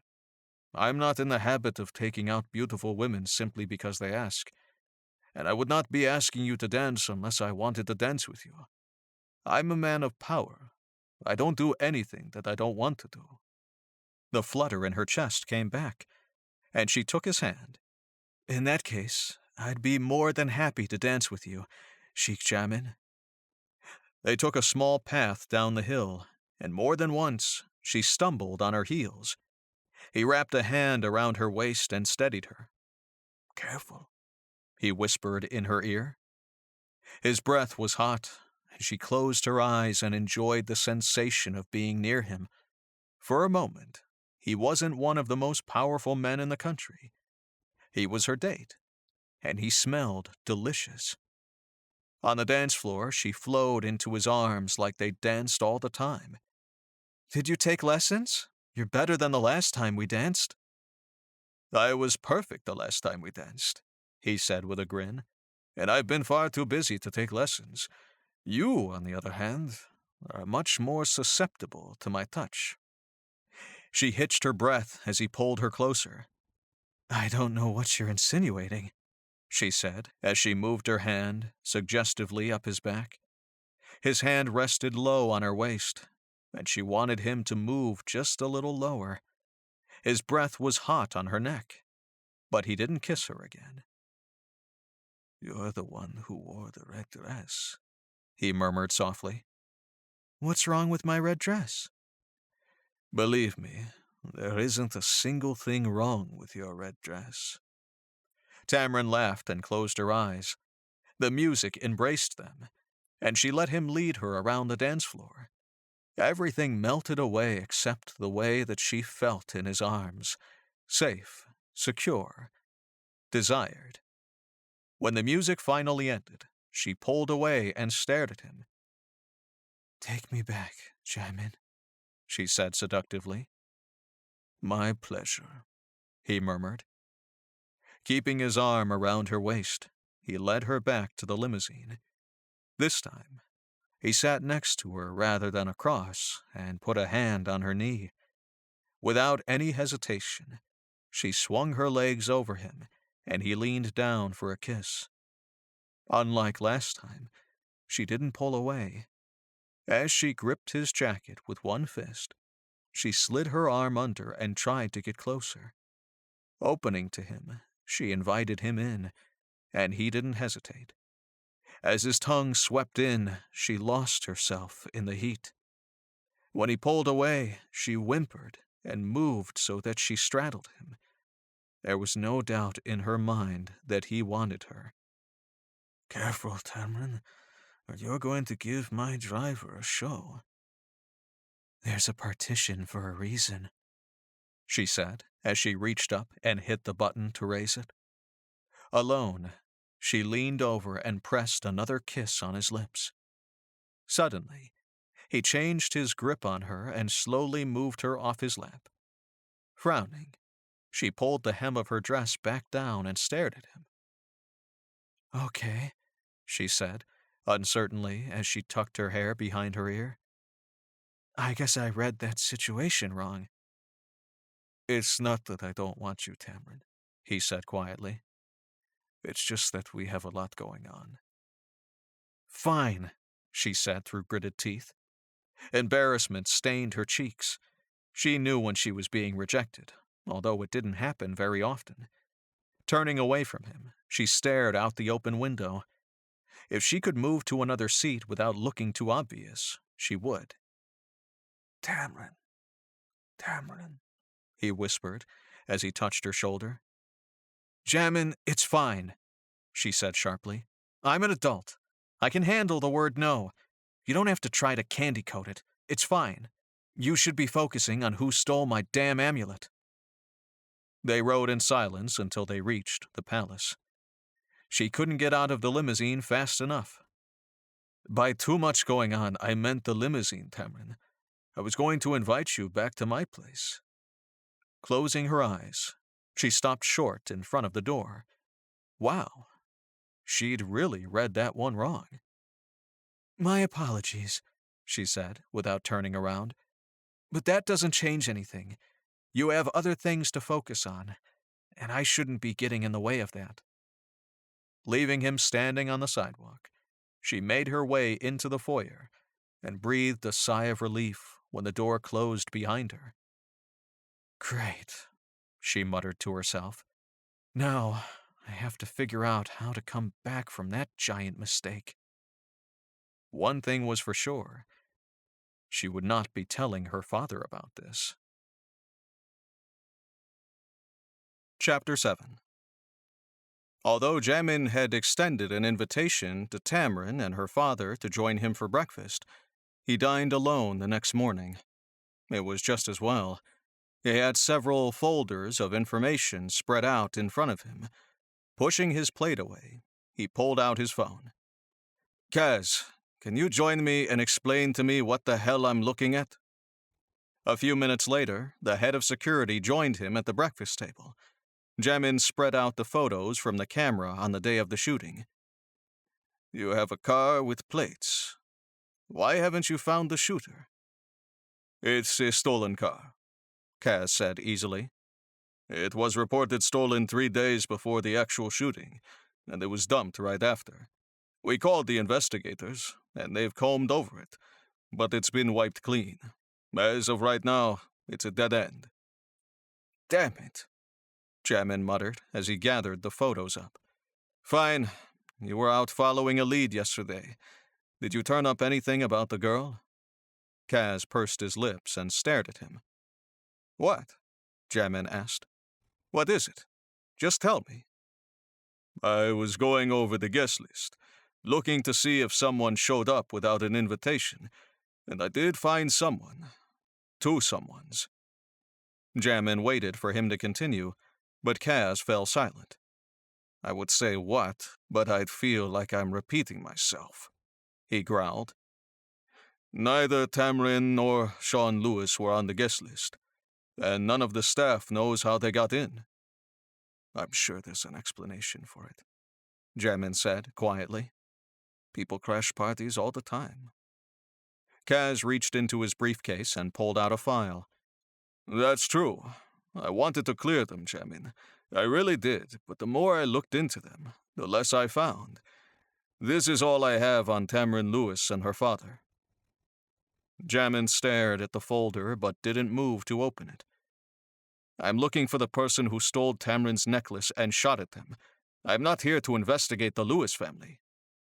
Jamin, if you don't look at the file, I'm going to have to take it to the Crown Sheikh. I don't want to go over your head, but you invited the Lewis family into this house without investigating them. It's my job to vet everyone who comes near you and your family. And I'm telling you that something isn't right, Kaz said tightly. Sighing, Jamin reached over and grabbed the folder. Kaz wasn't wrong. If he'd found something strange about the Lewis family, it was his responsibility to look into it. The contents were skimpy: a residential address that went back 2 years, and an employment listing for a temp agency for Tamrin. No birth certificates, no medical records, no driver's licenses, and no education history. Just because there isn't a lot of information about them doesn't make them criminals, Jamin said as he closed the folder. The open policy of this country allows refugees from everywhere to settle here, and there are quite a few families who don't have records of their birth because they couldn't make it to the hospitals. Sean Lewis is a freelancer, and he obviously moves around a lot. They use the public transportation and don't require a license to drive. And we can make an assumption that Tamrin was homeschooled.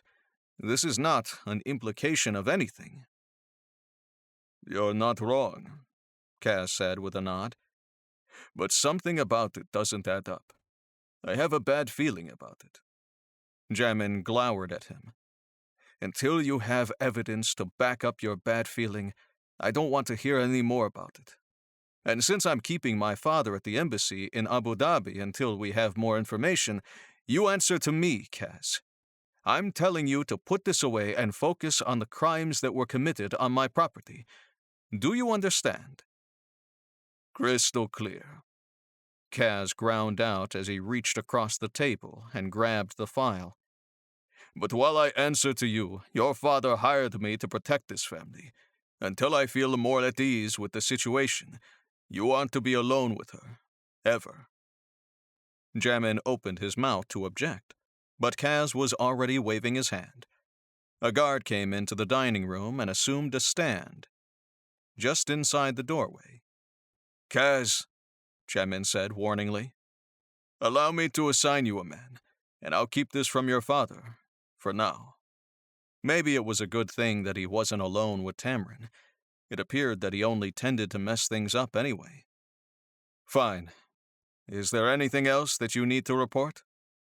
I had the investigators go through the trash from the party, and they found a black wig, but there are no clothes accompanying it. Great.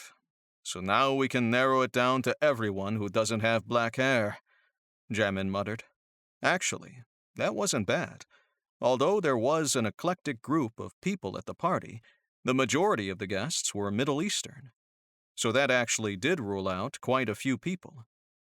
Check into all the women at the party who don't have black hair, but be discreet, Kaz. I don't want you outright accusing anyone of stealing from us. There were too many prominent guests, and no one will ever come to one of our events again.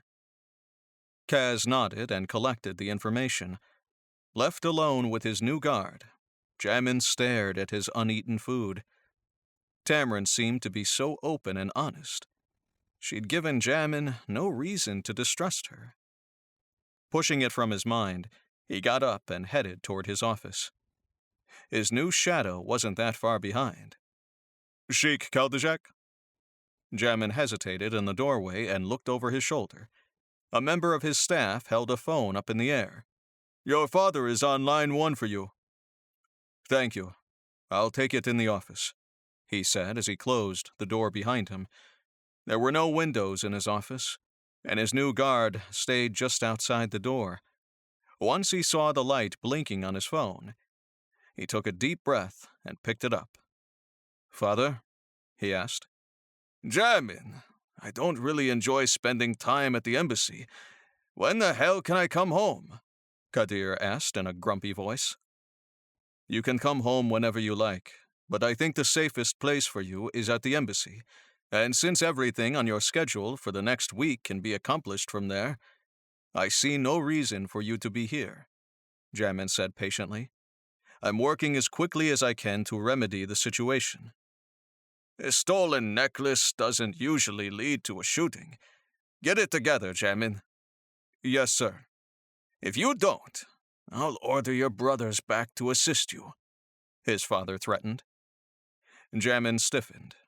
His father never questioned how he ran his portion of the responsibilities, and he wasn't about to have him start now. "I'm handling it," he said, harsher than he expected. Taking a deep breath, he tried to regain control. "My apologies, sir. I will keep you apprised of the situation, and if I think I need a fresh set of eyes on the issue, I'll be sure to contact Masood and Adil." "These people who you are protecting, do you trust them?" Jamin thought back to the folder that Kaz had just shown him. He didn't want to distrust the Lewis family, but he didn't want his father to doubt his frame of mind. "I am protecting them because they were victimized in our home, but I'm still taking all necessary precautions," he said finally. "I trust you, Jamin. Don't let me down," Kadir said. "Keep them away from your mother." His father hung up, and Jamin sat back in the chair and breathed a sigh of relief. His mother, Nabila, never left the palace. She suffered from early-onset dementia and believed that she was a young girl. Visits from any family member who reminded her otherwise upset her, and it had been a few days since Jamin had seen her. She resided in another part of the palace that was well hidden and well protected. Jamin had no concerns that her safety was in jeopardy. Most people didn't even know that she was there. Before he could relax too much and dive into his work for the day, there was a knock on the door. "Enter," he said, annoyed. "Sir, there's a Sean Lewis here to see you," the guard said as he poked his head in the door. "Let him in. He's a guest here," Jamin muttered frantically. He didn't want the Lewis family to know why he'd upped his security. The guard stepped back and let Sean in. To his horror, the guard moved inside the office and closed the door behind him. Sean turned and frowned at the guard. "Do you have one of these follow you around everywhere?" "Until the shooting is resolved, the security is on high alert. Please try not to pay too much attention to it. How can I help you, Mr. Lewis?"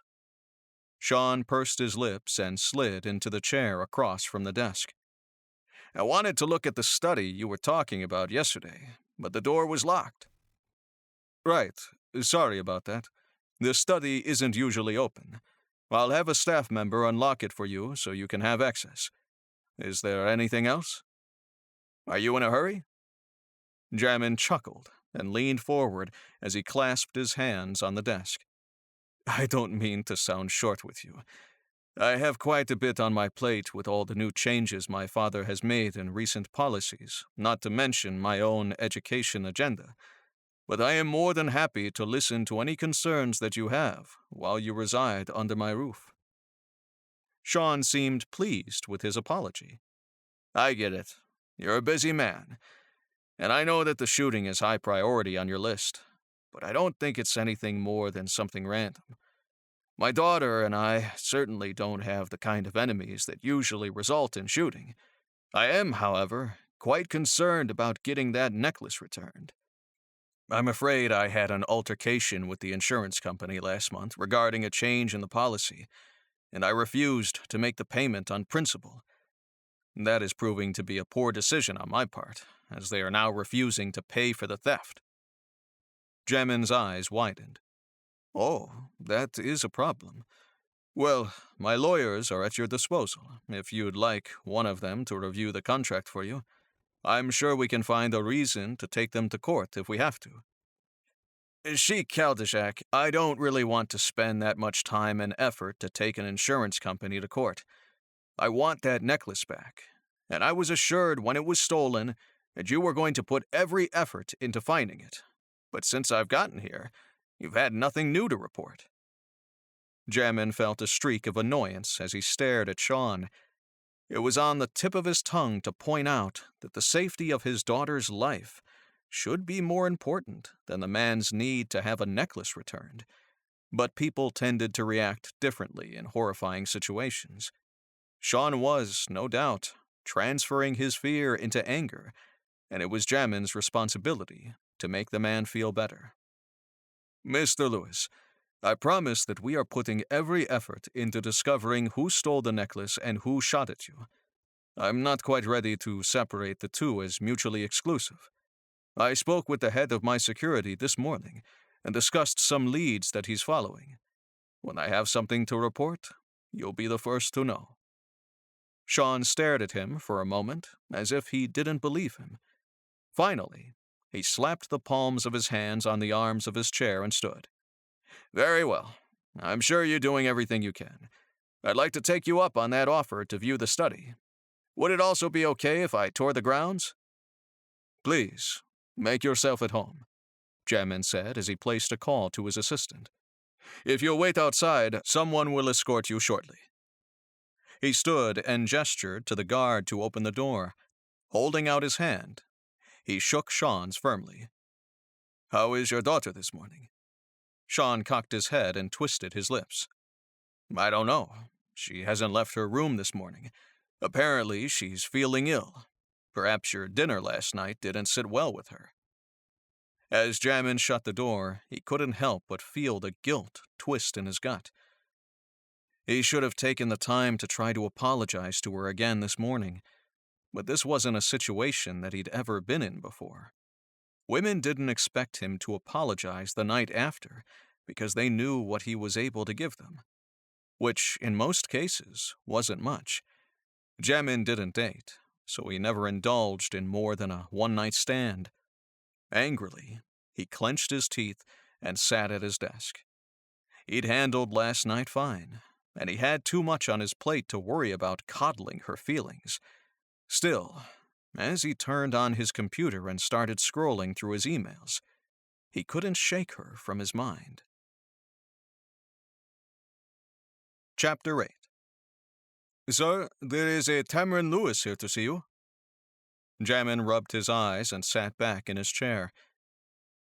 He'd reviewed the video footage from the shooting over and over for the last 2 hours, but he still hadn't seen anything new. Send her in. Standing, he pulled his jacket back on and buttoned it. He'd spent all morning trying to decide whether he needed to apologize to her or lecture her. Or rather, he just wanted to bend her over his desk and satisfy every fantasy that had been rolling through his head since he'd laid eyes on her. Tamron, I'm glad to see you. How was your morning? He asked formally and immediately winced. She'd probably be upset that he was acting so reserved toward her. I slept late, but your kitchen staff kept breakfast warm for me. That's really nice of them, she said with a smile. Instead of her brightly colored attire, she was dressed in jeans and a tank top. Relieved to see that she wasn't unhappy, he walked around the desk and hooked an arm around her waist. Her body immediately stiffened, and when he went to kiss her, she provided him with her cheek instead. You're still upset, he said as he pulled away. How can I make this right, Tamron? I'm not upset, she responded with a frown. Tentatively, she put a hand on his chest. I understand your actions last night, and I'm sorry if my reaction upset you. I was actually here to see if I could get into your study. My dad said that it was kept locked unless someone was in there. You came here for book access? Jamin asked slowly as he stared at her. Are you sure you're not mad at me? Biting her lower lip, she stepped away from him. You're a busy man, Sheikh. I'm trying to stay out of your way while you do your work. I have a mandatory conference this weekend on the coast, but it'll only take a couple hours of my time. Come with me. We'll stay the weekend. Maybe getting away and relaxing will help loosen your memory a little, he said as he reached for her again. Tamrin stiffened but didn't pull away. I don't think that's a good idea, she said with a forced smile. Really, I'm not here to distract you. Fine. Jamin released her and walked back around his desk. I'll get someone to meet you outside the study. Borrow whatever you like. Now you're upset, she said softly. I'm not upset, Tamrin. You're right. I'm busy, and I should focus on finding your necklace. Jamin relaxed his shoulders and smiled at her. I don't want you to worry about anything. She nodded and moved toward the door. Maybe we can have dinner tonight. Wearily, he eyed her. Sure, he said slowly. I'll make sure to invite your father as well. No distractions, remember? A streak of annoyance crossed her face, but she quickly hid it. That's a great idea. Thank you for letting me into your study. She slipped out the door, and Jamin made the phone call to have someone meet her. That family really did like to read. Running a hand through his hair, he sat back at his desk and exited the video. This time, he pulled up pictures from the party and stared. There had to be something he'd missed. No thief should have been good enough to steal right out from under him. If he didn't catch the person and return the necklace, he would feel obligated to pay Sean back. It wasn't that his family didn't have the money to pay him, but his pride was wounded. He wanted that thief. A few hours later, his stomach grumbled. Glancing at the clock, he realized that he'd missed lunch. The staff usually knew better than to interrupt him while he was working, so it wasn't rare that he missed a meal. It was too late to eat a full lunch, but he could still grab a quick snack before dinner. Shrugging off his jacket, he rolled up his sleeves and headed to the dining room. His shadow wasn't far behind, but this time it was a new guard. At least Kaz was smart enough to switch them out so they'd be refreshed. Snagging an apple from the fruit basket, Jamin leaned against the counter and bit into it. Skip lunch? Jamin looked over his shoulder and the guard tensed, but it was only Tamrin who walked through the door. She changed her clothes and wore a pair of tight black pants and a loose yellow blouse. I did, he said cautiously as he stared at her. I know you're mad that I turned you down when you asked me to go to the coast, but I was surprised at the offer. She smiled shyly at him and tapped her fingers nervously on the counter. I've given it some thought, and I'd like to join you if the offer still stands. Confused, he stared at her. I know that women are supposed to be confusing, but I'm starting to think that you take the cake. Chuckling, she ducked her head sheepishly. I know. I'm so sorry, Jamin. You have to understand that I'm not sure about this, about any of this. You're this incredibly sexy and powerful man, and I'm just me. Sometimes I get a little overwhelmed by everything. Are you sure you want to go to the weekend retreat? Very sure, she murmured as she reached for his hand. I think you're great. Getting away will be nice. Before he could react, she reached out and snagged the apple from him. He stared as she sauntered out. Pausing at the door, she turned and bit into the apple. Giving him a small wink, she headed back down the hall. Not one word, he growled at the guard. Yes, sir, the man replied. He didn't even twitch. It was nice to know that Kaz trained them well. Tamrin packed her bags nervously and looked back at her father. Stop staring at me. I don't think it's a good idea. Your hands are shaking, he growled. Tell him you're not feeling well. I've got this, she snapped. Besides, it's a little late in the game for you to change the rules now. Lie low this weekend and enjoy your books. Zipping up her bag, she slung it over her shoulder. Her father didn't say a word as she headed for the door. Putting her hand on the doorknob, she stopped and took a deep breath. You have to stop doubting, Dad. I need to be confident. I'm not the one doubting you. Rolling her eyes, she yanked open the door and let it slam behind her. The palace had upped its security recently, and a man pretty much followed her around wherever she went. It would be nice to get away for a little bit. Jamin was waiting for her at the car. He didn't say a word as he opened the door and took her bag. His eyes said it all. If she wanted to change her mind, he wasn't going to stop her. Good morning, she said with a smile as she slid inside. I packed a couple swimsuits. Can I go swimming while you're at your conference? Yes, he said cautiously as he slid in next to her. What kind of swimsuits did you pack? She waggled her eyebrows and smirked. Since you're in your boring suit, I'm going to imagine that you're lecturing other men in their boring suits. I guess you'll miss it. He laughed and slung an arm around her shoulders. She nestled into him and rested her head. Thoughts of the weekend had kept her up all night, and his warmth made her want to close her eyes and nap. Unfortunately, I'll have to drop you off at the hotel and go straight to the conference, or I'd ask for a quick show and tell. If you describe it to me, I'll have something to look forward to while I give my boring lecture. Well, I have two. One of them is bright orange. The bottom piece ties on both sides and slings quite low on my hips. The top is mermaid style and manages to lift me quite nicely. Jamin moaned a little and looked down at her. That one has my vote.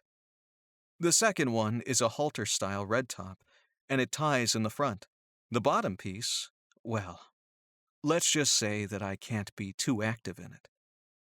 Jesus, are you trying to kill me? Laughing, she wiggled until she could slide down the seat so that she was lying down. Resting her head in his lap, she looked up at him. I'm sleepy, she said softly. It's a 2-hour trip. You can take a nap, he said as he stroked her hair. I can't usually sleep in the car. It felt good to have him touching her. It wasn't sexual, but it was strangely intimate. She couldn't remember the last time someone played with her hair. I'll practice my lecture. That should help you sleep. She chuckled and turned so that she was more comfortable. Facing the front of the car, she closed her eyes and listened to his voice. Surprisingly, she once again felt safe with him. Safe enough to fall asleep within a few minutes. Chapter 9. True to his word, Jamin gave her a quick kiss on the lips before leaving her in the hotel room to sprint to his conference. 2 guards followed him, leaving only one to watch her. She cocked her head and studied him. Although he didn't make eye contact, she had a feeling that he was aware of her every mood. I'm going to change into my bathing suit and sun by the pool. I have a feeling that you're going to stand out if you follow me. Yes, ma'am. I guess that means you're coming anyway. That's fine. You could probably use some sun. You are, however, not allowed to watch me change. If you insist on staying in the room, you're going to at least have to turn around. I'm about to get very naked. Yes, ma'am. He turned his back, and Tamron smiled. Shimmying out of her dress, she quickly pulled on the red bathing suit. She had a feeling that would be Jamin's favorite. After slipping on her shimmery cover-up, she slid her cell phone into her pocket and looked over her shoulder. The guard was still facing the wall. All done, she called out, and I'll be happy to report that you were a gentleman the whole time. Giving him a bright smile, she practically skipped out to the pool. The resort was absolutely stunning, and she'd never stayed in a place so nice before. The pool was a beautiful shimmering blue, but it had nothing on the view beyond it. White sandy beaches separated them from the expansive sea. Breathing in deeply, she settled in one of the chase loungers and put her feet up. Bordering the pool were beautiful white columns holding up the pergola. Vines and brightly covered flowers hung from the sides, and she giggled. Only in her wildest dreams did she ever think that she would stay at a place like this. Opening one of the books that she'd borrowed from the palace, she settled back and tried to relax. Her phone vibrated every 20 minutes, and she soon switched it off without bothering to respond to any of the messages from her father. Despite what she'd told him, she really did want to treat this like a vacation.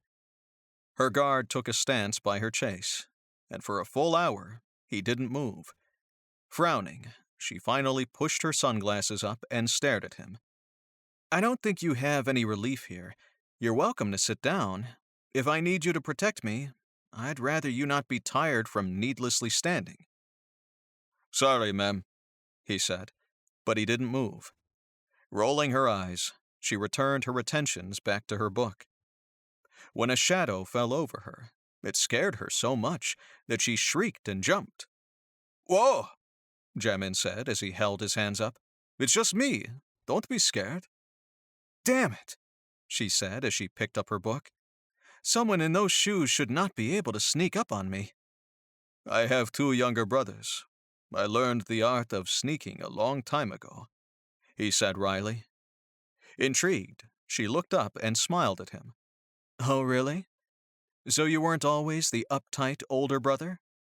"No," he said with a chuckle as he took the chase next to hers. "For a few years, I was just the older brother who took delight in tormenting Masood and Adil. I suppose when my father told me that I should look out for them rather than tease them, I took it a little too seriously." Tamrin swept her eyes critically over him. He was still dressed in his suit from the conference, and he sat up rather than lounged in the chair. Jamin could not have looked more out of place in an environment where he was supposed to relax and enjoy himself. "I bet I could fix that," she murmured to herself. "What was that?" he asked. Putting her book down, she swung her legs over the side and stood. Holding out her hand, she smiled seductively at him. "Come with me, and see if you can't give us a little privacy in our room." "Why is that?" The look of anticipation on his face told her that he knew very well what she had in mind. "Your conference is over, and I don't see any family members here to remind you of all the responsibility on your shoulders. You have the whole weekend to relax." He took her hand and stood. "And you don't think I can relax right here by the pool?" he asked teasingly. Tamrin rolled her eyes. "Please, you hardly look relaxed. I think I know something that can help you with that." He didn't say anything as they walked down the brick steps to the villas. Through the green gardens, she stepped nimbly on the brick path until they ducked under the vines to the private entrance to their balcony. Jamin stopped to murmur something in the guard's ear, and immediately the 3 guards inside came out to take positions outside the door. Feeling her heart beat against her chest, she pulled him inside and shut the door. Jamin immediately framed her face with his hands and forced her head up to look at him. "We don't have to do anything you don't want to do," he said softly. "I asked you here to help you relax." She reached for the belt over her cover-up and slowly pulled the ties of the loops. "So you didn't bring me here to seduce me?" she asked with a smile. His eyes widened when the cover-up dropped away. Sorry, readers. Here's where we fade to black due to YouTube explicit content guidelines. If you dream for the steam, you'll need to take a look in the book. When her heartbeat returned to normal, she realized that she was still wrapped tightly around him. Scooting, she slid her legs off him, and he grunted under her. "God, Tamrin, if you do that again, we won't be able to rest." Covered in sweat, she laughed weakly. "I think I'll die if you do that again," she gasped. "Oh my God, Jamin, I lied. Let's do it again." As she licked the sweat off his neck, she wiggled her hips suggestively against him. He rolled them over and pressed her into the mattress with his body. Hooking her arms, he held them over her head and grinned down at her. "You are the devil." "I'll be whatever you want me to be if you'll make me feel like that again." "Then I think tonight will be an interesting evening," he said with a wicked smile as he leaned down to kiss her again. Still cuffed by his hand, she was helpless against his touch and surrendered to him completely. Chapter 10. They lounged in bed all weekend, and when the sun set Sunday evening, Jamin rolled over in the tangled sheets and stroked her cheek with his finger. "We have to leave soon, or we'll never make it back in time." "I know," Tamarin said as she snuggled even deeper into her pillow. "I'm okay if we're late, but I have a feeling that you have something very important planned for first thing tomorrow morning." "I feel like every minute of my life is planned," he said with vague frustration. "So yes, I do have something important Monday morning. Believe me when I tell you that if I didn't, I would extend our stay even longer." Sighing, he slipped away from her touch and swung his feet off the bed. Standing, he stretched and yawned. Kadir wanted him to head to a board meeting while he was stuck at the embassy. Normally, Jamin would have jumped at the chance to run a meeting in place of his father, but spending time in Tamarin's arms felt like a much better use of his time. "Well, we didn't do much unpacking, so if you'll give me a chance to shower first, I'll be all set to go," Tamarin said as she stood up. She looked over her shoulder and gave him a small smile. "If you shower with me, we'll save even more time." Jamin chuckled. "Nice try. If I shower with you, we'll never leave. Go ahead and hop in. I'll shower once we get back." "I can see that this weekend hasn't changed you one bit," she joked, but he could hear the underlying truth in her tone. Walking around the bed, he gathered her in his arms. "This weekend has changed me in more ways than one," he said softly. She leaned into him and rested her head on his chest. "I like the sound of that." Jamin gave in to the moment and held her in the silence. He knew that once he got back to the palace, things would change, but for right now, he completely belonged to her. Finally, she pushed herself away and walked quietly into the bathroom. Once he heard the water running, he walked around the room and began to collect the clothes that were still strewn about on the floor. His phone was still on the nightstand, and he had 3 missed calls. They were all from Kaz, and he left voicemails. Doom settled in the pit of his stomach as he put the phone up to his ear to listen to the first voicemail. "Sheikh Jamin, I need you to call me back. I had someone else go back over the car from the shooting, and he managed to pull prints. They belong to 2 freelance hitmen who work closely with someone you'll be familiar with, Anton Nagetin. Call me back, now." "Shit," Jamin muttered as he checked the call log. Kaz called yesterday. Frantically, he returned the call. If Kaz told his father, Kadir would pull the whole investigation away from him. Kaz, why the hell didn't you try to keep calling me?" he growled when the man finally picked up. "And risk interrupting your romantic weekend? No, thank you. I enjoy my head right where it is." "Enjoy that head while it lasts, because if my father takes this away from me, I'll personally remove it myself. Tell me that you've kept this to yourself." "My loyalties lie with the Crown Sheikh, but I'm not stupid, Jamin. I would never interrupt your father with such a small matter when he's at the embassy.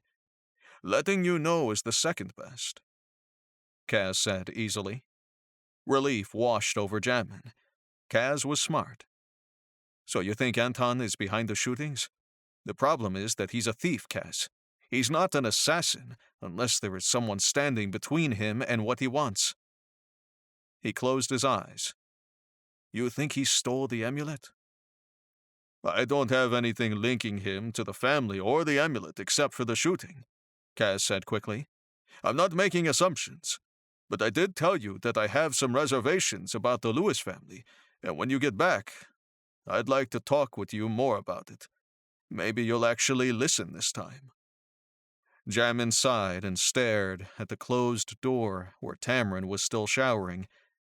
She would be standing under the water, rubbing her hands all over her naked body, just like he'd ran his hands all over her. Like how she'd run her hands over him.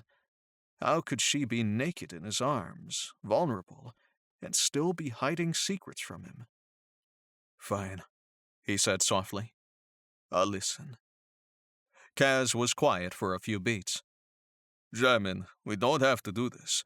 We can turn everything over to the authorities. You can oversee everything that they do. Jamin could turn it all over and turn his back on the whole thing. The investigators could look into the Lewis family with an objective point of view that Jamin no longer possessed. But the fact that he couldn't see the situation clearly was exactly why he wasn't going to turn anything over. Maybe Tamron Lewis was innocent and this whole weekend had really been the romantic getaway that it seemed. If that were the case, he wanted to protect her. If Sean Lewis was involved, he wanted to do his best to protect Tamron. But if she did know, if she was involved, then she had used this weekend to make sure that he would protect her. And if that were the case, he wanted to personally bring her down.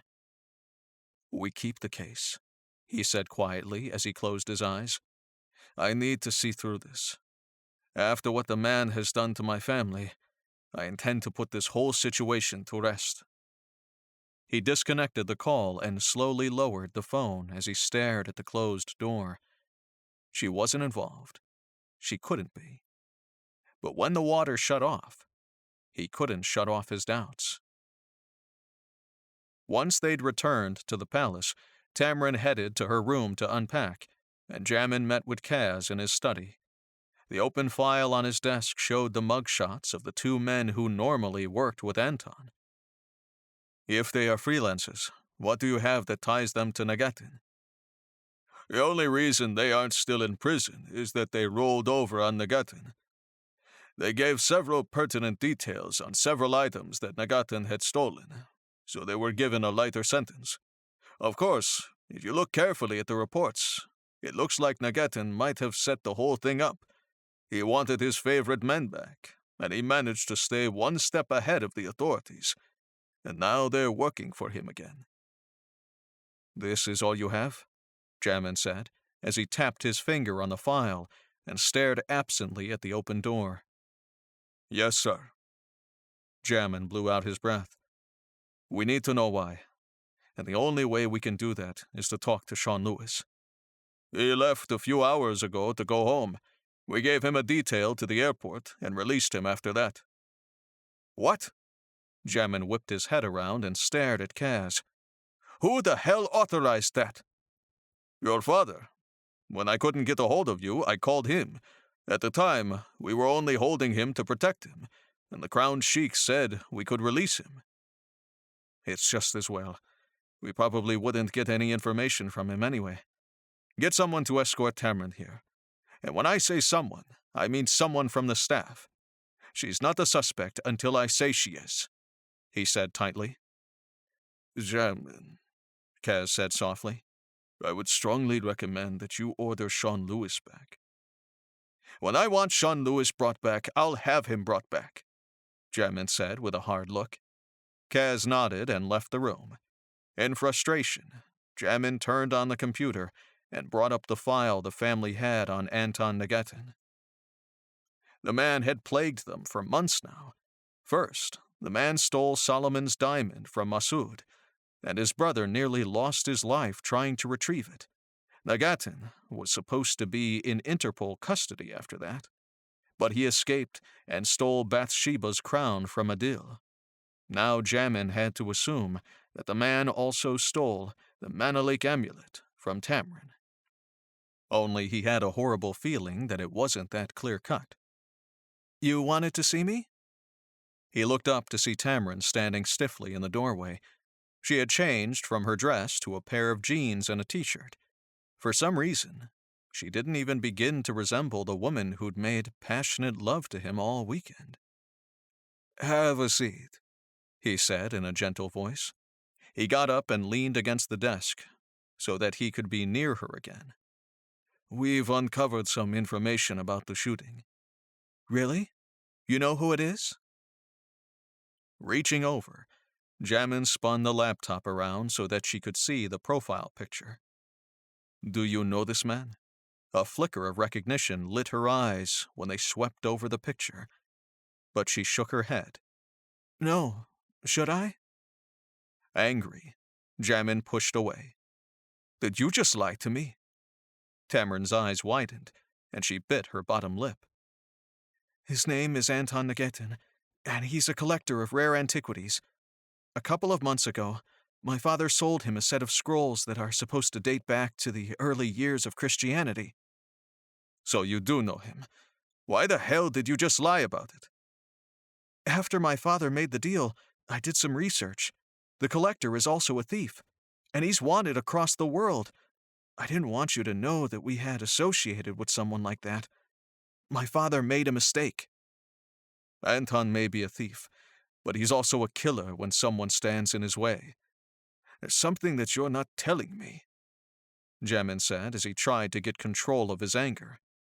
Tamrin rubbed her hands together and looked down. "The transaction went smoothly, but after a few weeks, Nagetin came back with a horrid accusation. He thought the scrolls were fake. My father thought he was trying to con more money out of us, but when he showed us the evidence, it was irrefutable. The scrolls were fake." "And your father didn't return the money?" "He told me that he did, but I guess he lied to me. I don't know why he would try to kill us.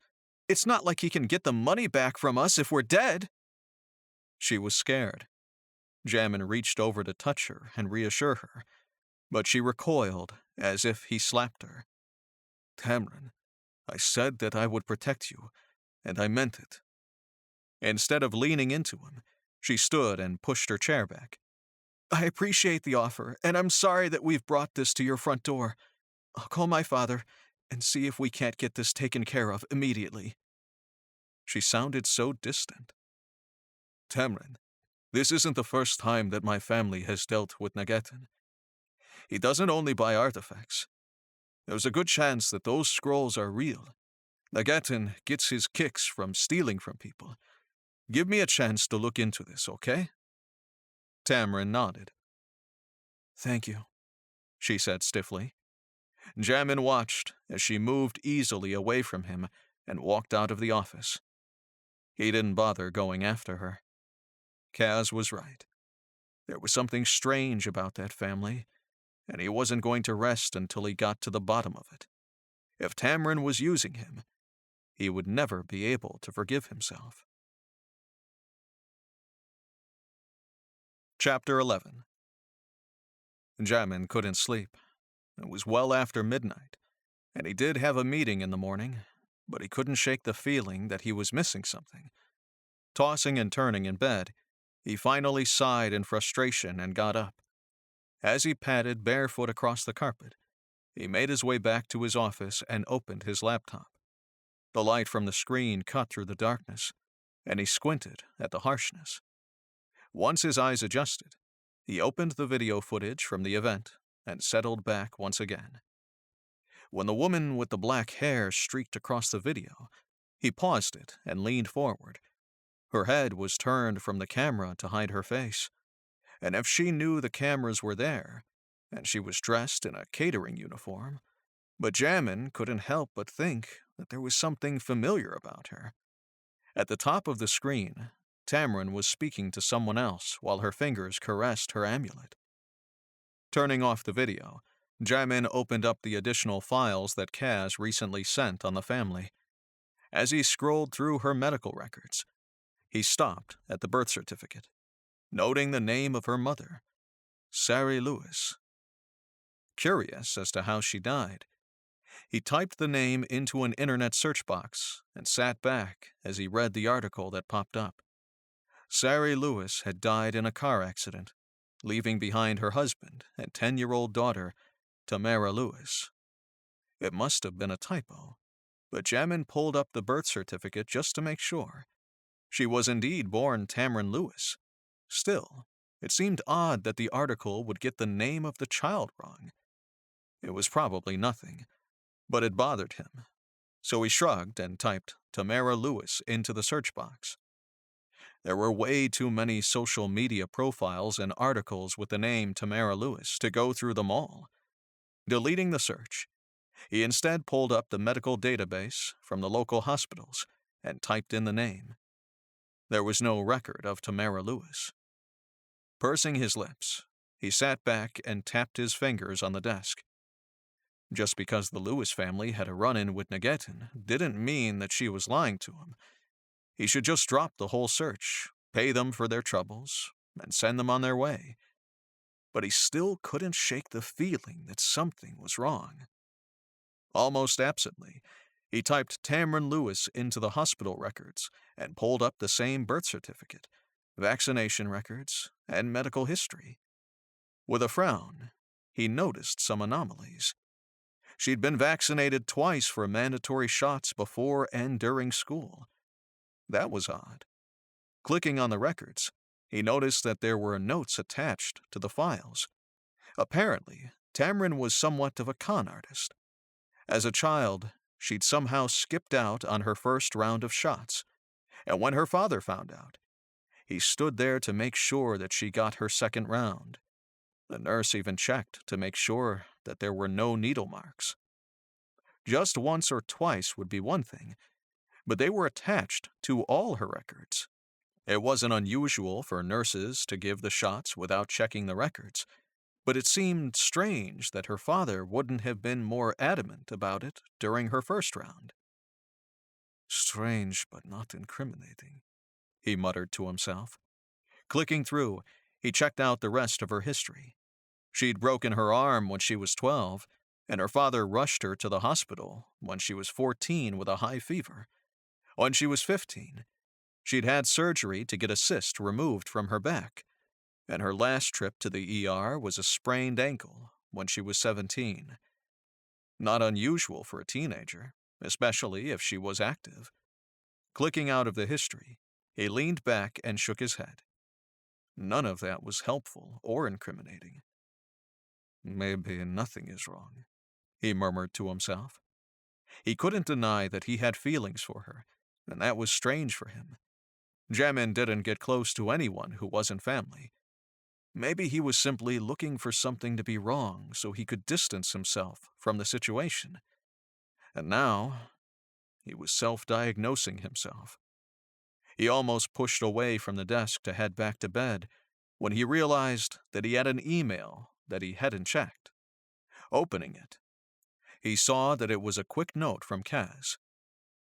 Sean Lewis mentioned that he has the scrolls of King David. With a start, Jamin straightened and stared at the email. He turned on the desk lamp, grabbed the key from the desk, and opened the filing cabinet in the corner. After a few minutes of digging through the folders, he pulled out a bundle of letters. Sitting back down, he adjusted the lamp and began scanning through them. Sure enough, there it was. Yasin Kaldashak was his great-uncle and the black sheep of the family. During his time, he enjoyed the high life and played fast and loose with the family antiquities. They'd lost quite a few heirlooms during Yasin's lifetime. Not only was he responsible for the loss of the Solomon diamond, he'd also won the Bathsheba crown necklace in a card game. They'd only recently found out that the necklace had been stolen from the original owners. Several years before his death, he'd gambled away the Scrolls of David, ancient scrolls that supposedly depicted the addition of several laws to his land. They'd even been verified by scholars, and they were worth millions. Kaldashak was not a name that someone forgot. If Sean Lewis won the scrolls from Yasin, he was hiding his tracks. And if he was keeping that a secret, it was likely that he was keeping something else a secret. History with Nagatin was suspicious, but history with Yasin was something completely different. Hunching over the computer, Jamin sent an email to his receptionist to cancel his meeting. He wasn't going to sleep until he got to the bottom of it. Chapter 12. The first rays of light were just hitting the bed when Tamarin woke up with a start. A shadow hovered over the bed, and the sleepy haze over her immediately lifted. Without a thought, Tamarin struck out with her leg. The shadow grabbed it and flipped her, but Tamarin wasn't done. Tightening her legs, she wrenched the figure to the ground and straddled it. Only then did she recognize the face. "Still picking fights," she grumbled as she got up. Tamarin Lewis pushed herself up and brushed herself off. "You're getting slow. I've been standing over you for 5 minutes." "What are you doing here? It's hours before we make the switch." Her twin sister was dressed in identical pajamas, but rather than have her hair neatly braided, Tamara had hers pulled up into a messy bun. In appearance, they were identical, and only those who knew them best could tell them apart. "You slept with the mark. You're off the job," Tamara said coldly. "What the hell were you thinking?" Tamarin clenched her jaw.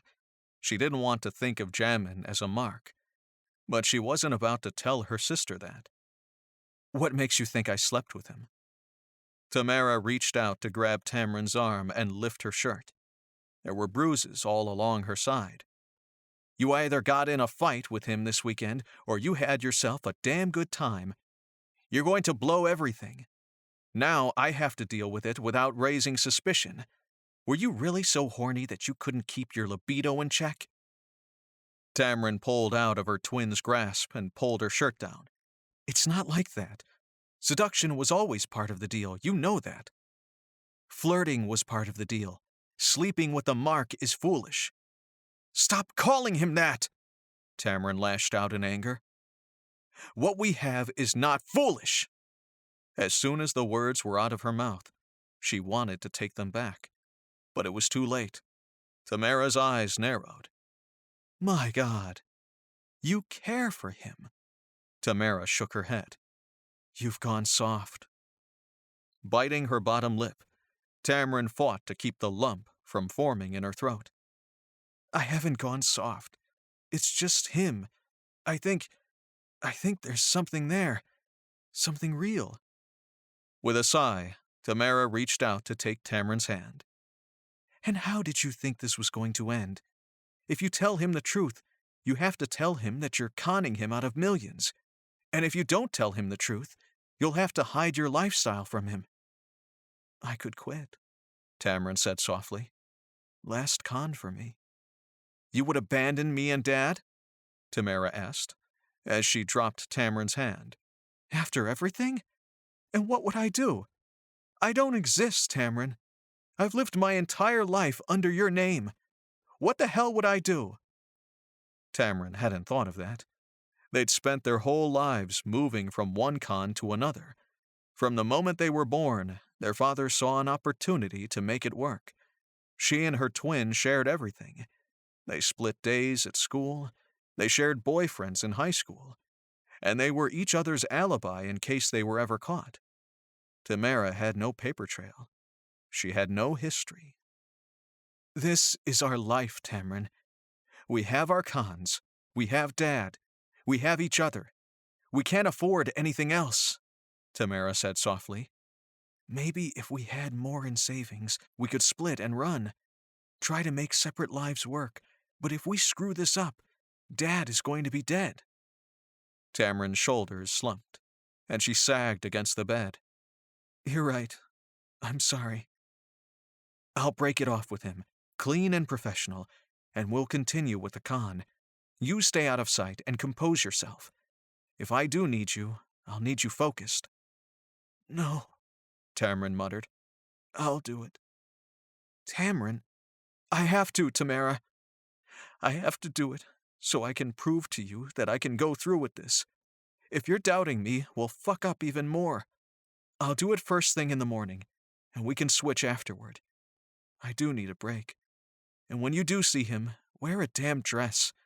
Your jeans are going to give us away." Tamara glared at her.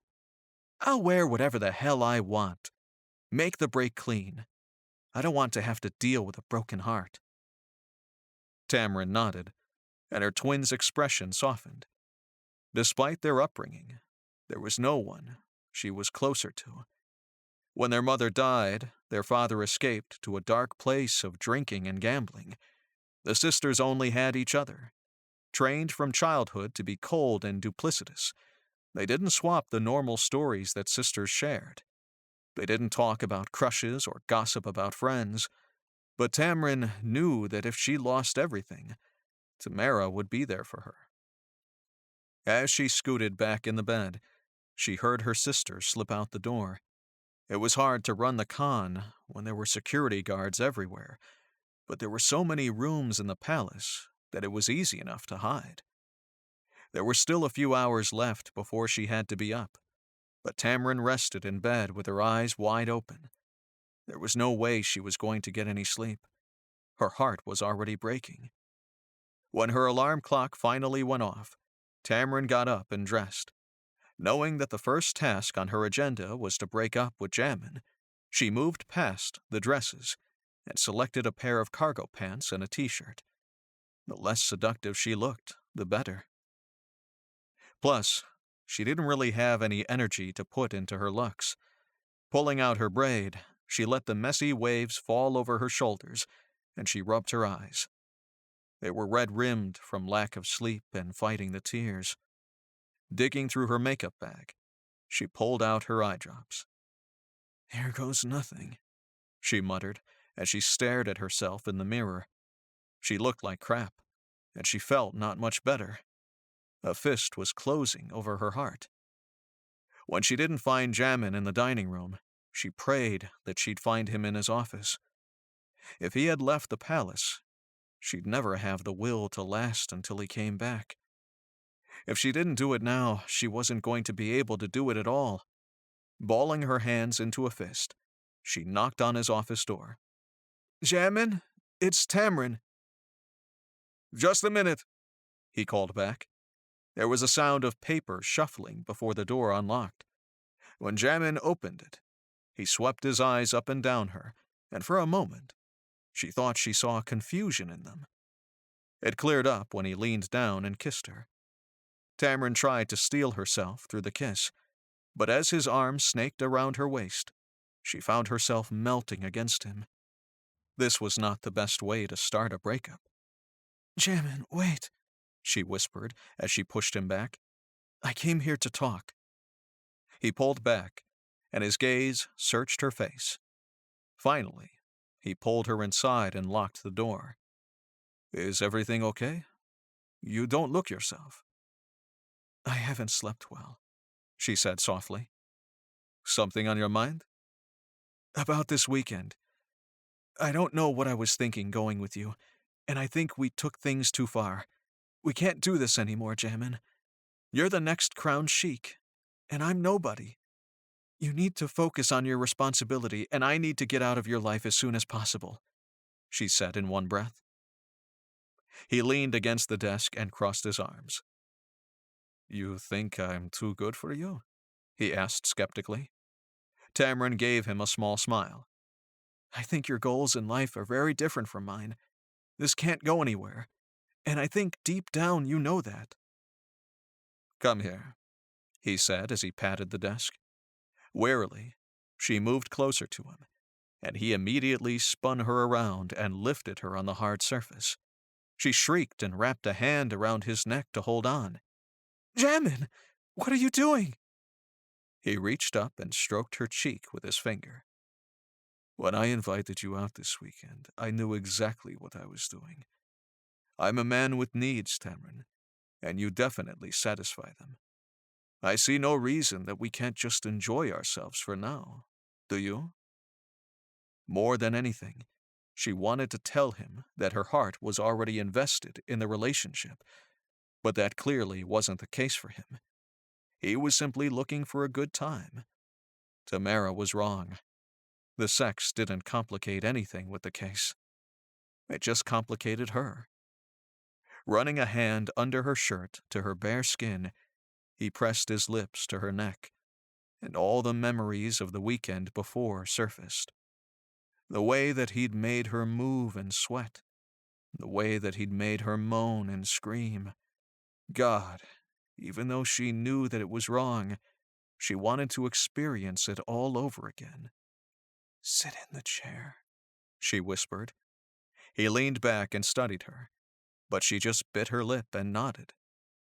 Swinging her legs up, she stood on the desk and pointed to the chair. "Sit. I don't want to repeat myself." His eyes widened in surprise, but he sat in the chair. The way that he drank her in encouraged her, and she slowly lifted her t-shirt. Sorry, readers. Here's where we fade to black due to YouTube explicit content guidelines. If you dream for the steam, you'll need to take a look in the book.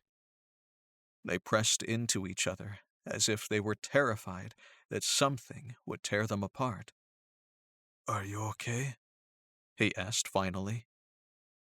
Sitting back, she pushed the hair out of her face and behind her ears. "I came here to break up with you, and instead I'm naked in your lap. I'm not sure what I am." As she gazed at him, she saw the doubt in his eyes, and she took a deep breath. "You're not sure how you are either," she said softly. Slowly, she pushed herself off his lap and gathered her clothes. "Tell me something that's true," he asked her as she dressed. She closed her eyes and reached for the door. "I think the only thing I honestly know is that this could never end well." Forcing back the tears, she wrenched open the door and fled. That better have been breakup sex. Tamron whirled around to see her twin lounging in the corner of her bedroom. "What are you doing here?" she hissed. "We can't be caught together." Tamara shook her head. "That's the least of our worries. We need to move up the timetable, and you're going to use your lust to do it. Dad just called me. Nagatan found him and is having him followed. We need that $2 million to pay him, or Dad is dead." "Shit." Tamron wrapped her arms around herself and rocked back and forth. "I could kill him for getting us into this." "We won't have that luxury if Nagatan gets to him first. Get Jamin to pay up that $2 million, or I'll do it for you, and you probably won't like how I do it." Tamron clenched her jaw when she pictured her sister rolling around in the sheets with Jamin. "You wouldn't." "I love you, sister. I'm trying to save you from yourself.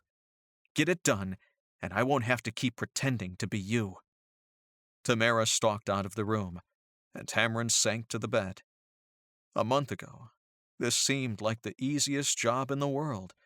It was the first con she'd planned on her own, and she hadn't had a single doubt about it. But that was before she fell in love, and it was before Nagatan found them. Now everything was falling apart, and if she failed, her father would pay the price. Chapter 13. Tamron had practiced all day. It was hammered in her head, and she was ready. Her hands were steady when she knocked on Jamin's bedroom door. This was what she trained to do. No matter the circumstances, she could do the job. The door opened, and he stood shirtless in the entryway. "Miss me?" he asked huskily as a slow smile curved over his handsome face. Her heart began to beat faster. "No trying to seduce me this time," she said softly. "You might be used to seducing women, but I'm not. Not that I'm seducing women, I just mean casual sex. I'm not used to casual sex, and I don't think I can do this. Jamin, I don't think I'm going to get out of this in one piece. I know you want to keep me safe, but my father has been out for a few days and hasn't had any problems. I think I'm going to go." His eyes widened, and he leaned against the doorframe. "I see. Well, I won't stop you." Tamron took a deep breath. That was the easy part. Now was the con. "Jamin, I want this to be over with. I don't want the idea of seeing you again hanging over my head. I just. She closed her eyes and shook her head. I just can't. You want me to pay, he muttered. I wouldn't ask if it wasn't for issues with the insurance. When we get it ironed out, I'll pay you back. But the necklace was stolen on your property, and my family is going to take a big hit without it. Taking a step back, Jamin motioned her inside. When she stepped in the room, he slammed the bedroom door shut, and Tamrin gasped. Tied to a chair with duct tape over her mouth was her twin. Tamara! Running over, she slowly removed the tape from her mouth. I won't be paying your insurance, Jamin said cheerfully. As you can see, I found the woman who stole it. Oddly enough, she looks quite a bit like you. I also found your damn amulet. He pulled open a drawer and tossed the necklace on the desk. Have something you want to tell me? Are you okay? Tamrin asked her sister. Tamara glared at him. I'm fine. He didn't hurt me. Straightening slowly, Tamrin turned toward Jamin. When did you know? At first, I thought you were just playing hard to get. Hot 1 minute and cold the next. Then I realized it was more than just a game. It was like you had a damn split personality. So either you were mental, or there was something else going on. I didn't want to believe it, Tamrin. I trusted you. I played my role just fine, Tamara grumbled. We've never had a problem getting in each other's head and thinking and behaving the way the other one does. Flirting with him wasn't the plan. After my security tied you with Nagaten, I did some snooping. There are some records that don't add up. While your parents wanted you two to live as one, you were still two different people. As a teenager, you had a cyst removed from your back. But I've seen you naked, and you have no scars. After that, it was only a matter of connecting the dots. Your father made the mistake of talking about the David Scrolls. I guess he forgot that they used to be in our possession. It must have been desperation that had you hitting the same family twice. After that, all I had to do was have you followed. Tamrin clenched her jaw. I didn't know about that, but it was desperation that had us marking you at all. If we don't pay that $2 million back to Anton, he'll kill my father. Jamin's expression darkened as he stepped closer to her.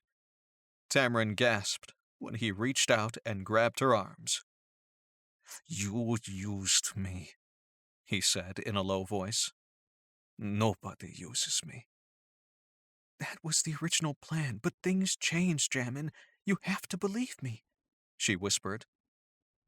And how am I supposed to believe you with your sister masquerading as you half the time? Not when it was important. Never then, Jamin. Tamara bumped the chair against the wall. Hey! You two can snipe later. Right now we have a problem. We need $2 million or Dad's dead. And I know Jamin isn't going to the police. Your family has a personal vendetta against Anton Nagaten. You want him just as bad as we do. So you can have us arrested, or you can use us to get the revenge you want. And why do you think that I need you to get my revenge? He asked darkly. I can help with that, Tamara said from her chair. We tried to pull a con on him a few years ago, but we had to pull out when I realized that he wasn't just a thief. You didn't know that he was also a killer? Jamin snorted. I didn't. He was just supposed to be a thief, Tamara said fervently. I know how he works, and we can draw him out with the $2 million. Jamin leaned back and shook his head. And when this is over, I suppose you have a plan that includes slipping off with my money? When this is over, you can have your money back, Tamrin muttered. Fine. When this is over, I don't ever want to see you again. If I do, it's going to involve handcuffs, and not the fun kind. Coordinate with my security about your plan, and then run it by me. If I even think that you're trying to con me again, you'll be in jail faster than you can blink, and I'll leave your father to the mercy of Negatin. Are we clear?" Tamarin swallowed hard and looked over at her sister. There was real fear in her eyes. "Crystal," she whispered. He walked out of the room without another word, and she raced across the room to untie her sister. Tamara was shaking. "We're so screwed." "I'm going to fix this," Tamarin promised her. "I don't know how yet, but it's going to be okay." "Okay? He's never going to trust you again, Tamarin." "Maybe not okay, but we're all going to get out of this alive and without going to jail." But she knew that she wasn't getting out without a broken heart. Chapter 14. Jamin picked at his breakfast the next morning, but he didn't have any appetite. Tamarin and her twin had locked themselves in the bedroom all day yesterday while they came up with a plan, and Jamin had paced. He couldn't get his mind straight. Tamarin had played him like a fiddle, and he'd actually cared for her. Never in his entire life had he felt like such a fool. Someone cleared her throat, and he looked up to see the twins standing there. "She's Tamarin. I'm Tamara. Believe me, I do not want you to confuse us," Tamara said quickly. He made eye contact with Tamarin, and she didn't look away. There was no remorse in her expression. "You have a plan?" he growled. "We're fairly certain that even if we turn over the 2 million, he'll still kill our father," Tamarin said as she sat down. "We need some insurance to make sure our debts are cleared and we're safe." "You're very good at this," Jamin said quietly as he studied her. She was more than just good. She was a professional. "I have a plan," Tamarin said as she ignored his comment. "But I need you, and I need your trust."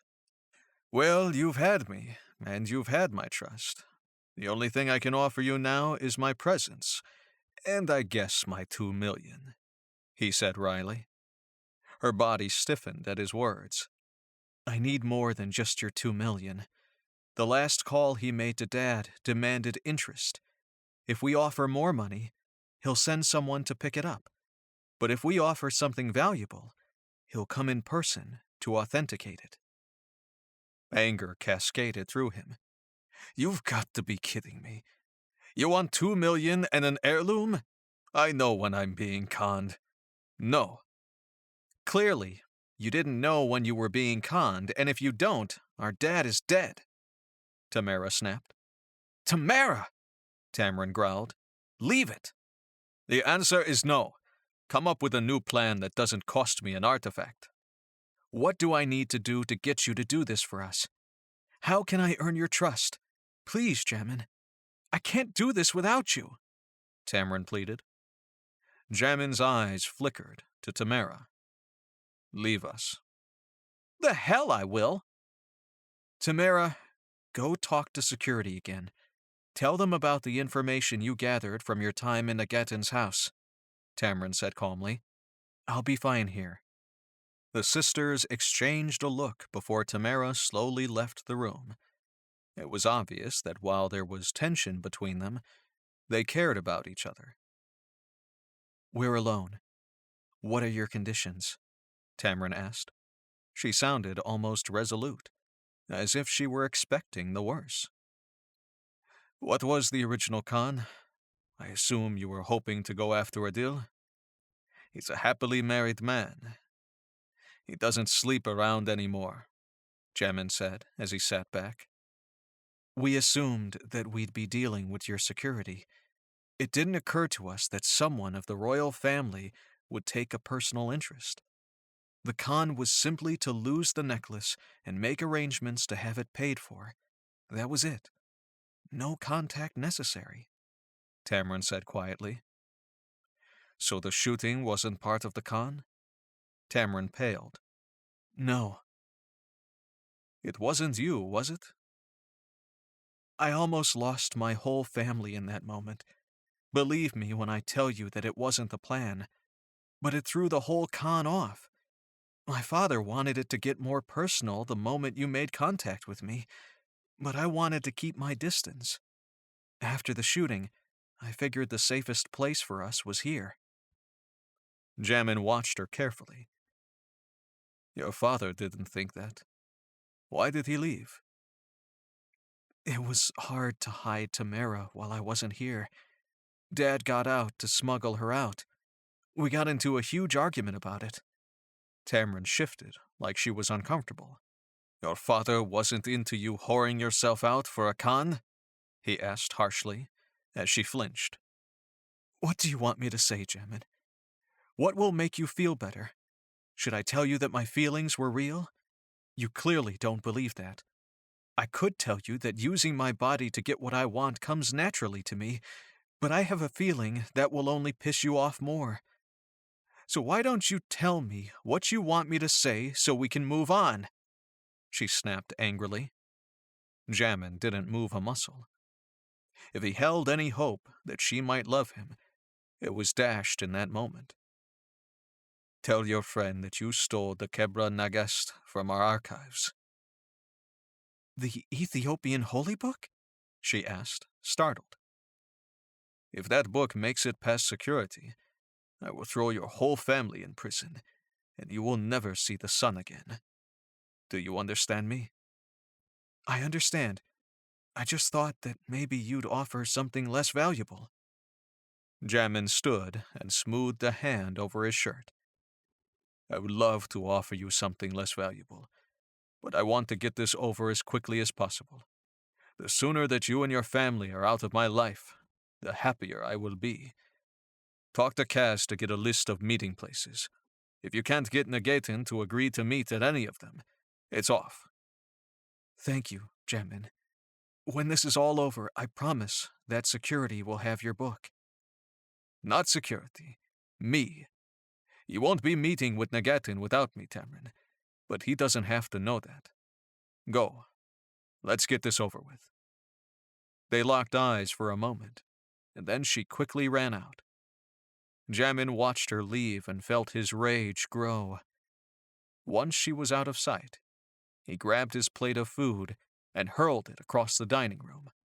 It shattered and rained ceramic to the floor, but it didn't do anything to alleviate his anger.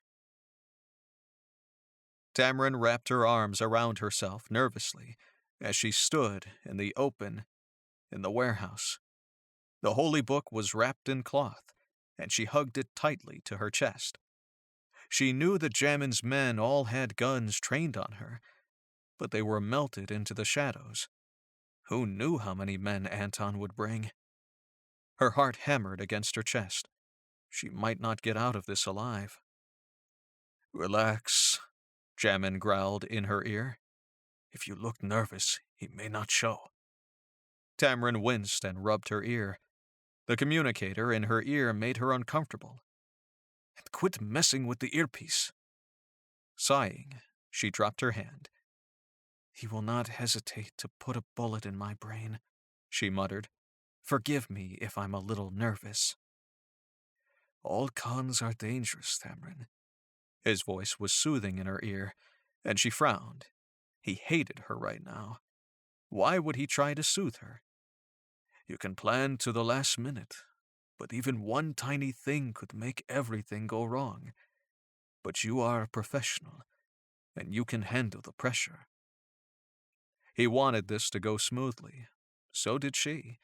The sooner she could put this whole mess behind her, the better. The more she saw Jamin, the more she hurt. Miss Lewis. The dark voice bounced off the empty walls, and Tamrin slowly exhaled. It was showtime. Body language was everything. She needed to seem confident. Popping her hip out, she tapped her shoe against the floor. Mr. Nagatin, I presume? You're late. I was here on time. I just wanted to make sure that we were alone, he said as he walked out of the shadows. Anton Nagatin could be easily underestimated. His family dripped in wealth, and he looked and acted like a man who didn't like to get his hands dirty. She knew that wasn't true. Fine. I have the 2 million that makes us even. She pushed her toe toward the duffel bag. I want the hit taken off my father. Not so fast, my dear. I'll take the money, but I'm far more interested in what you're holding so tightly to your chest. Why don't you tell me how you smuggled the Kebra Nagast out of the Kaldejak palace? Very carefully, Tamrin said as she jutted her chin out. Details or the deal is off, Nagatin said as he walked calmly around the edges of the room. Tamrin rolled her eyes. She could hear Jamin breathing in her ear, offering him a silent apology. She took a deep breath. It's not all that hard. A pretty woman can easily turn heads in the opposite direction. Stealing the book is one thing, but replacing the security tapes is another. It can only be done in security. Seduce the head of security and you're in. I think you'd have trouble on that front. I'm more his type. His eyes roamed up and down her body, and she tried not to shudder. My sweet thing, I think you're everybody's type. He moved closer and held out his hand. I'd like to explore the book. Jamin was very clear. Anton was never to touch the book. She gripped it and stepped back, but Jamin's guards were already closing in.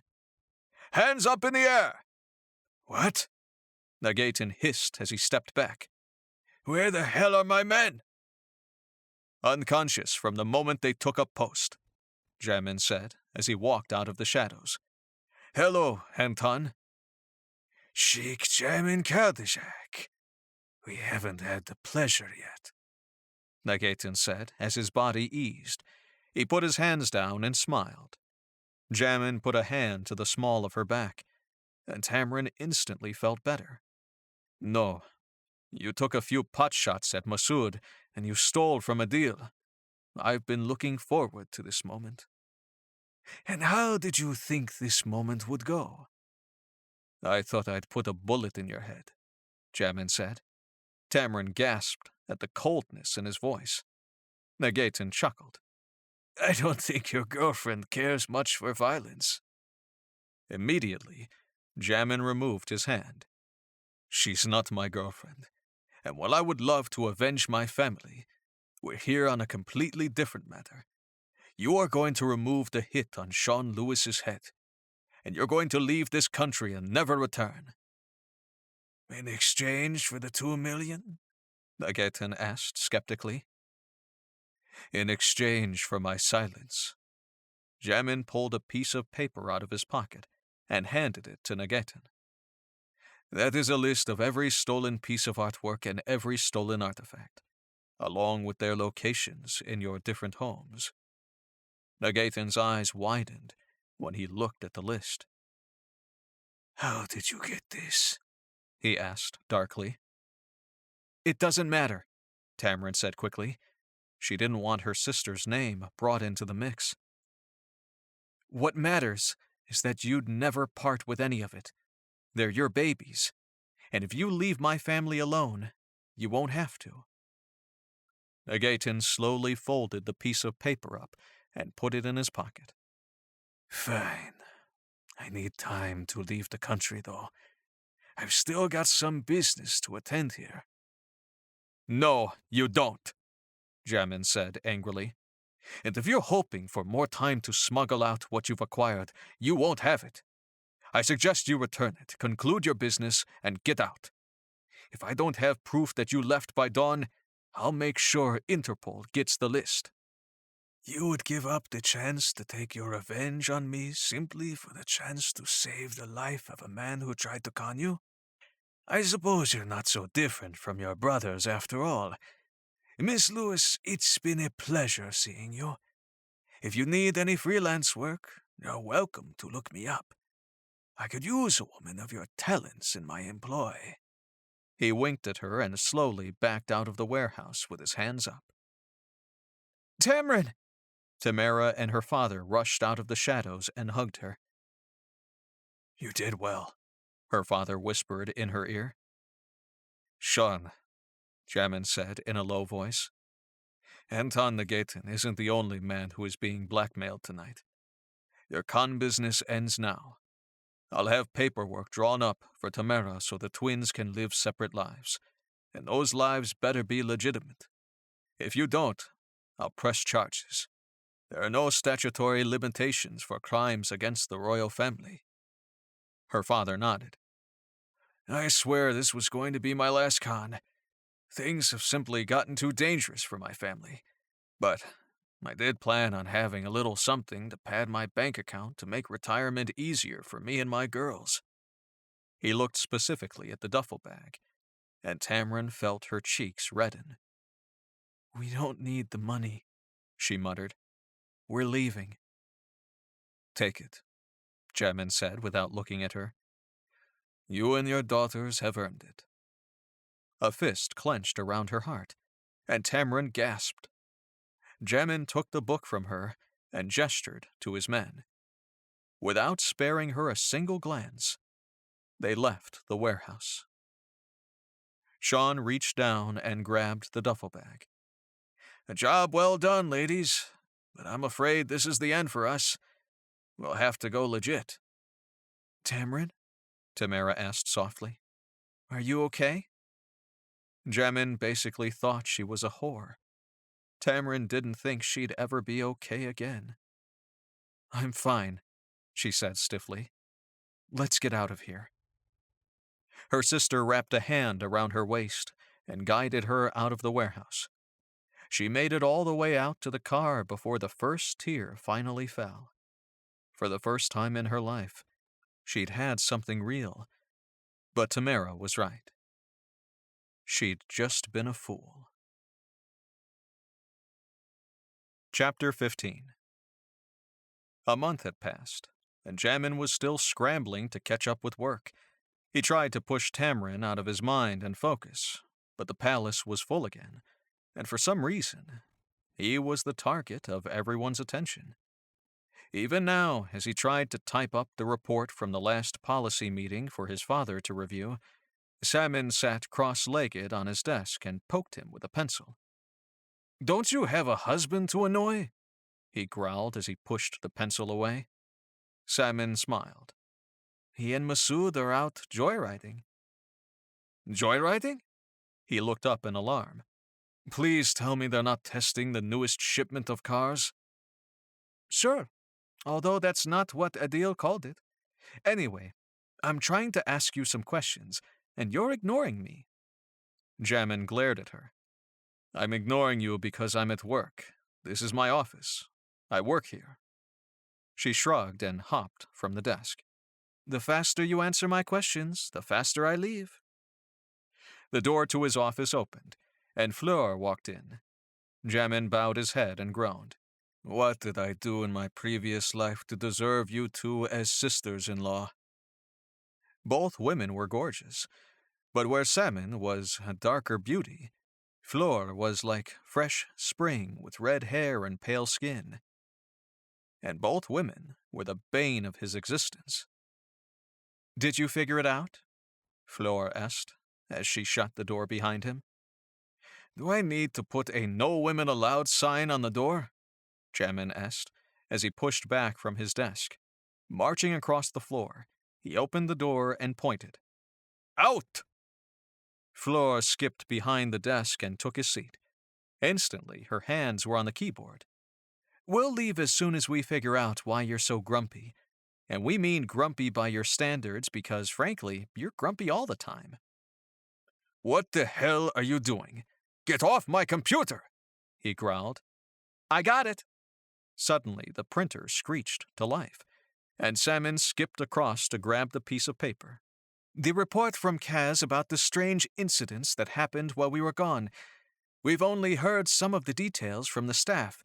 They say that your head was turned by a beautiful woman. They even said that you were whistling while you worked, Samin said, with a sly smile. Jamin sighed. I don't whistle.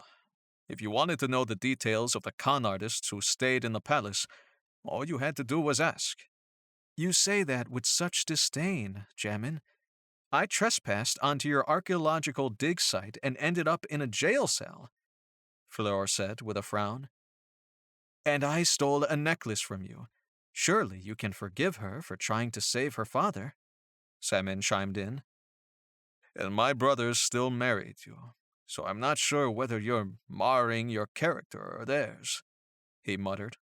I swear I will call security on you. Fleur stood and put a hand on his chest. Jamin, we're worried about you. We're used to you stomping around and grumbling, but lately you're dangerously angry, throwing things and yelling at the staff. Your father is also going to be concerned if you don't get your act together.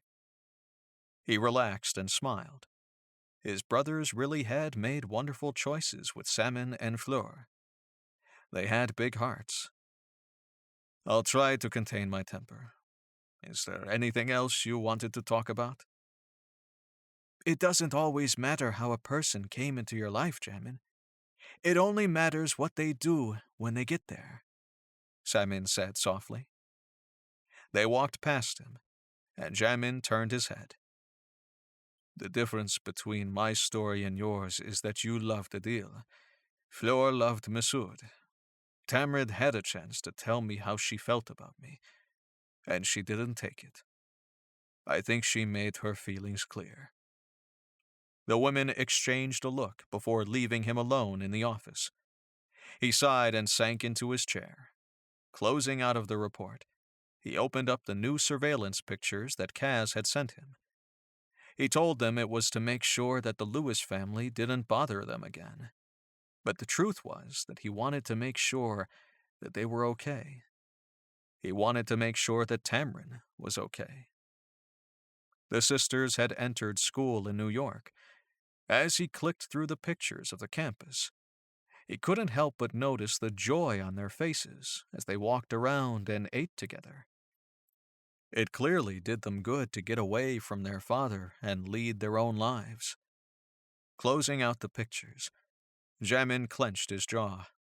It didn't do him any good to dwell on something that he couldn't have. The ring of the telephone interrupted him, and he picked up the phone. Jamin Kaldashak, he barked. It's Kaz, his security head said tightly. We have a problem, and I wanted to run it by you before I take it up with Kadir. What's the problem? Jamin asked with a sigh. His father already disapproved of how he handled Anton Nagetin.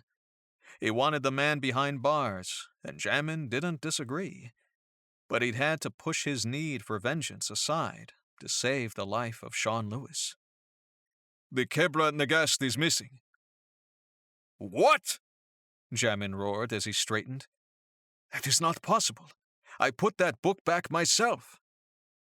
I'm sorry, Jamin. I don't know what to tell you. Tamrin and her sister had ample opportunity to roam the palace. There's no telling what plan they could have devised to get the book undetected. How do you want to proceed? Do not inform my father of the theft. I'll retrieve the book myself. Jamin brought up the picture of Tamrin and shook his head. They weren't finished just yet. I need an immediate flight to New York. The wind whipped around as Tamrin tucked a strand of hair behind her ear. My history professor has me singled out. He thinks that because I'm not American, I don't understand American history, she complained. That sucks. My history professor is yummy, her sister said with a smile. Do you think there's a no fraternization rule between professors and students? Tamrin couldn't help but chuckle. You have nothing but sex on your mind. And you never had it on your mind. 7 men have asked you out in the past month, and you've turned them all down.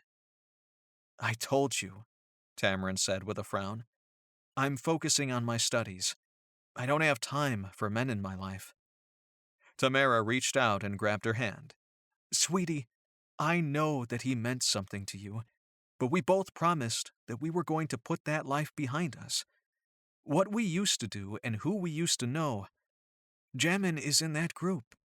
It's not going to be easy, but maybe expanding your horizons with other men will help you forget him. Talking about me? Tamrin froze at the familiar voice behind her and glanced at Tamara's face for confirmation. The surprise in her sister's eyes told her everything. Jamin Kaldashak was behind her. Her twin squeezed her hand and stood. Immediately, her sister transitioned, and Tamrin watched as Tamara tugged at her hair nervously. Jamin! Are you here to see me?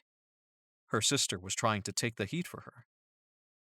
No, Tamara, I'm not.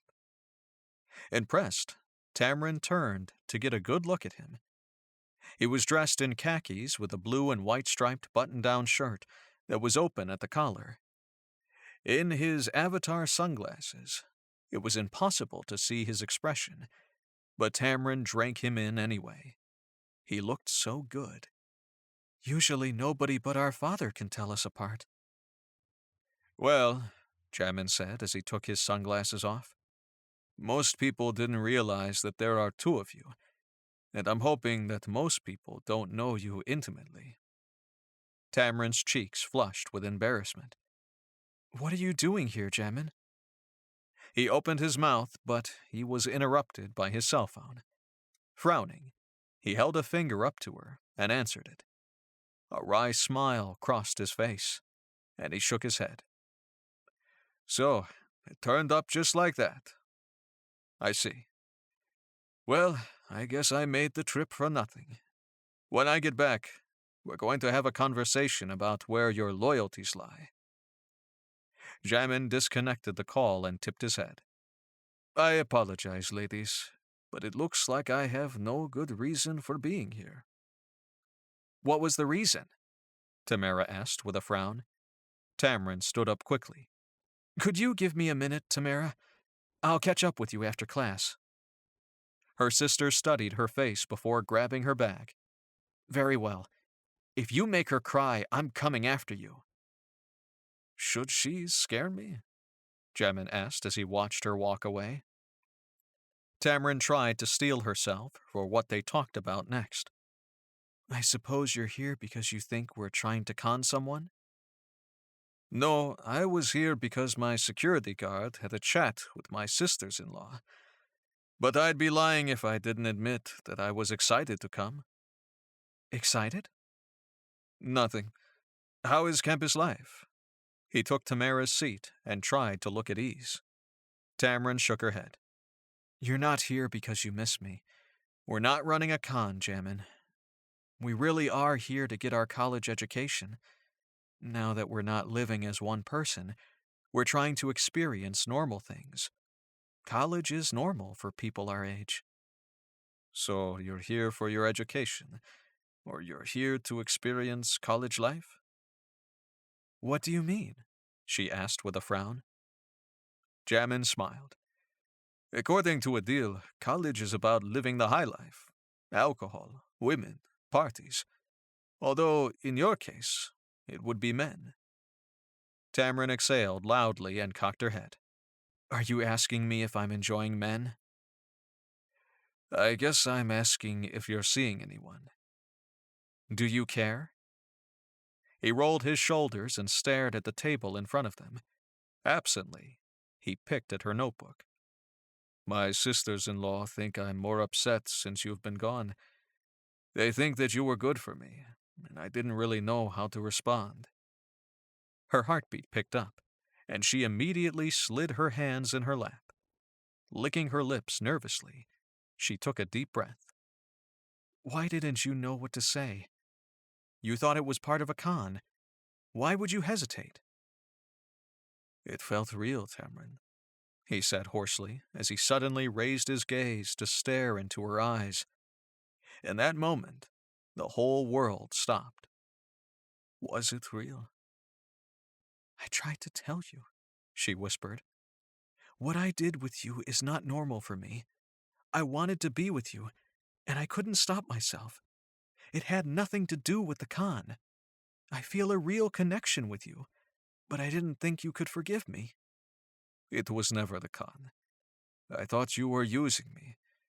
I thought you didn't reciprocate what I feel for you, he said quietly. Biting her bottom lip, she twisted her fingers around each other. And what's that? Tamron, you're experiencing a new life here. Independence. I don't want to get in the way of that, but if you think dating might be on your plate, I'd like to start over with you. Do things a little more traditionally. Take you out for pizza and a movie.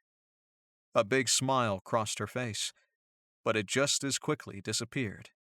You don't exactly live here.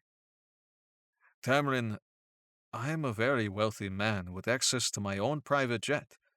I can be here as often as you like, assuming you want me here at all. Joy filled her. You don't seem like the pizza and movie type. Maybe it's time for me to try new things as well. It'll be an adventure, Tamrin.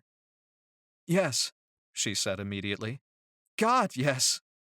In a flash, he was on his feet and pulling her up from the chair. As he pressed his lips to hers, she ran her fingers through his hair and rejoiced in his embrace. She thought she'd never get to taste him again, but now he was here and offering her a future together. Are you sure you can handle dating me?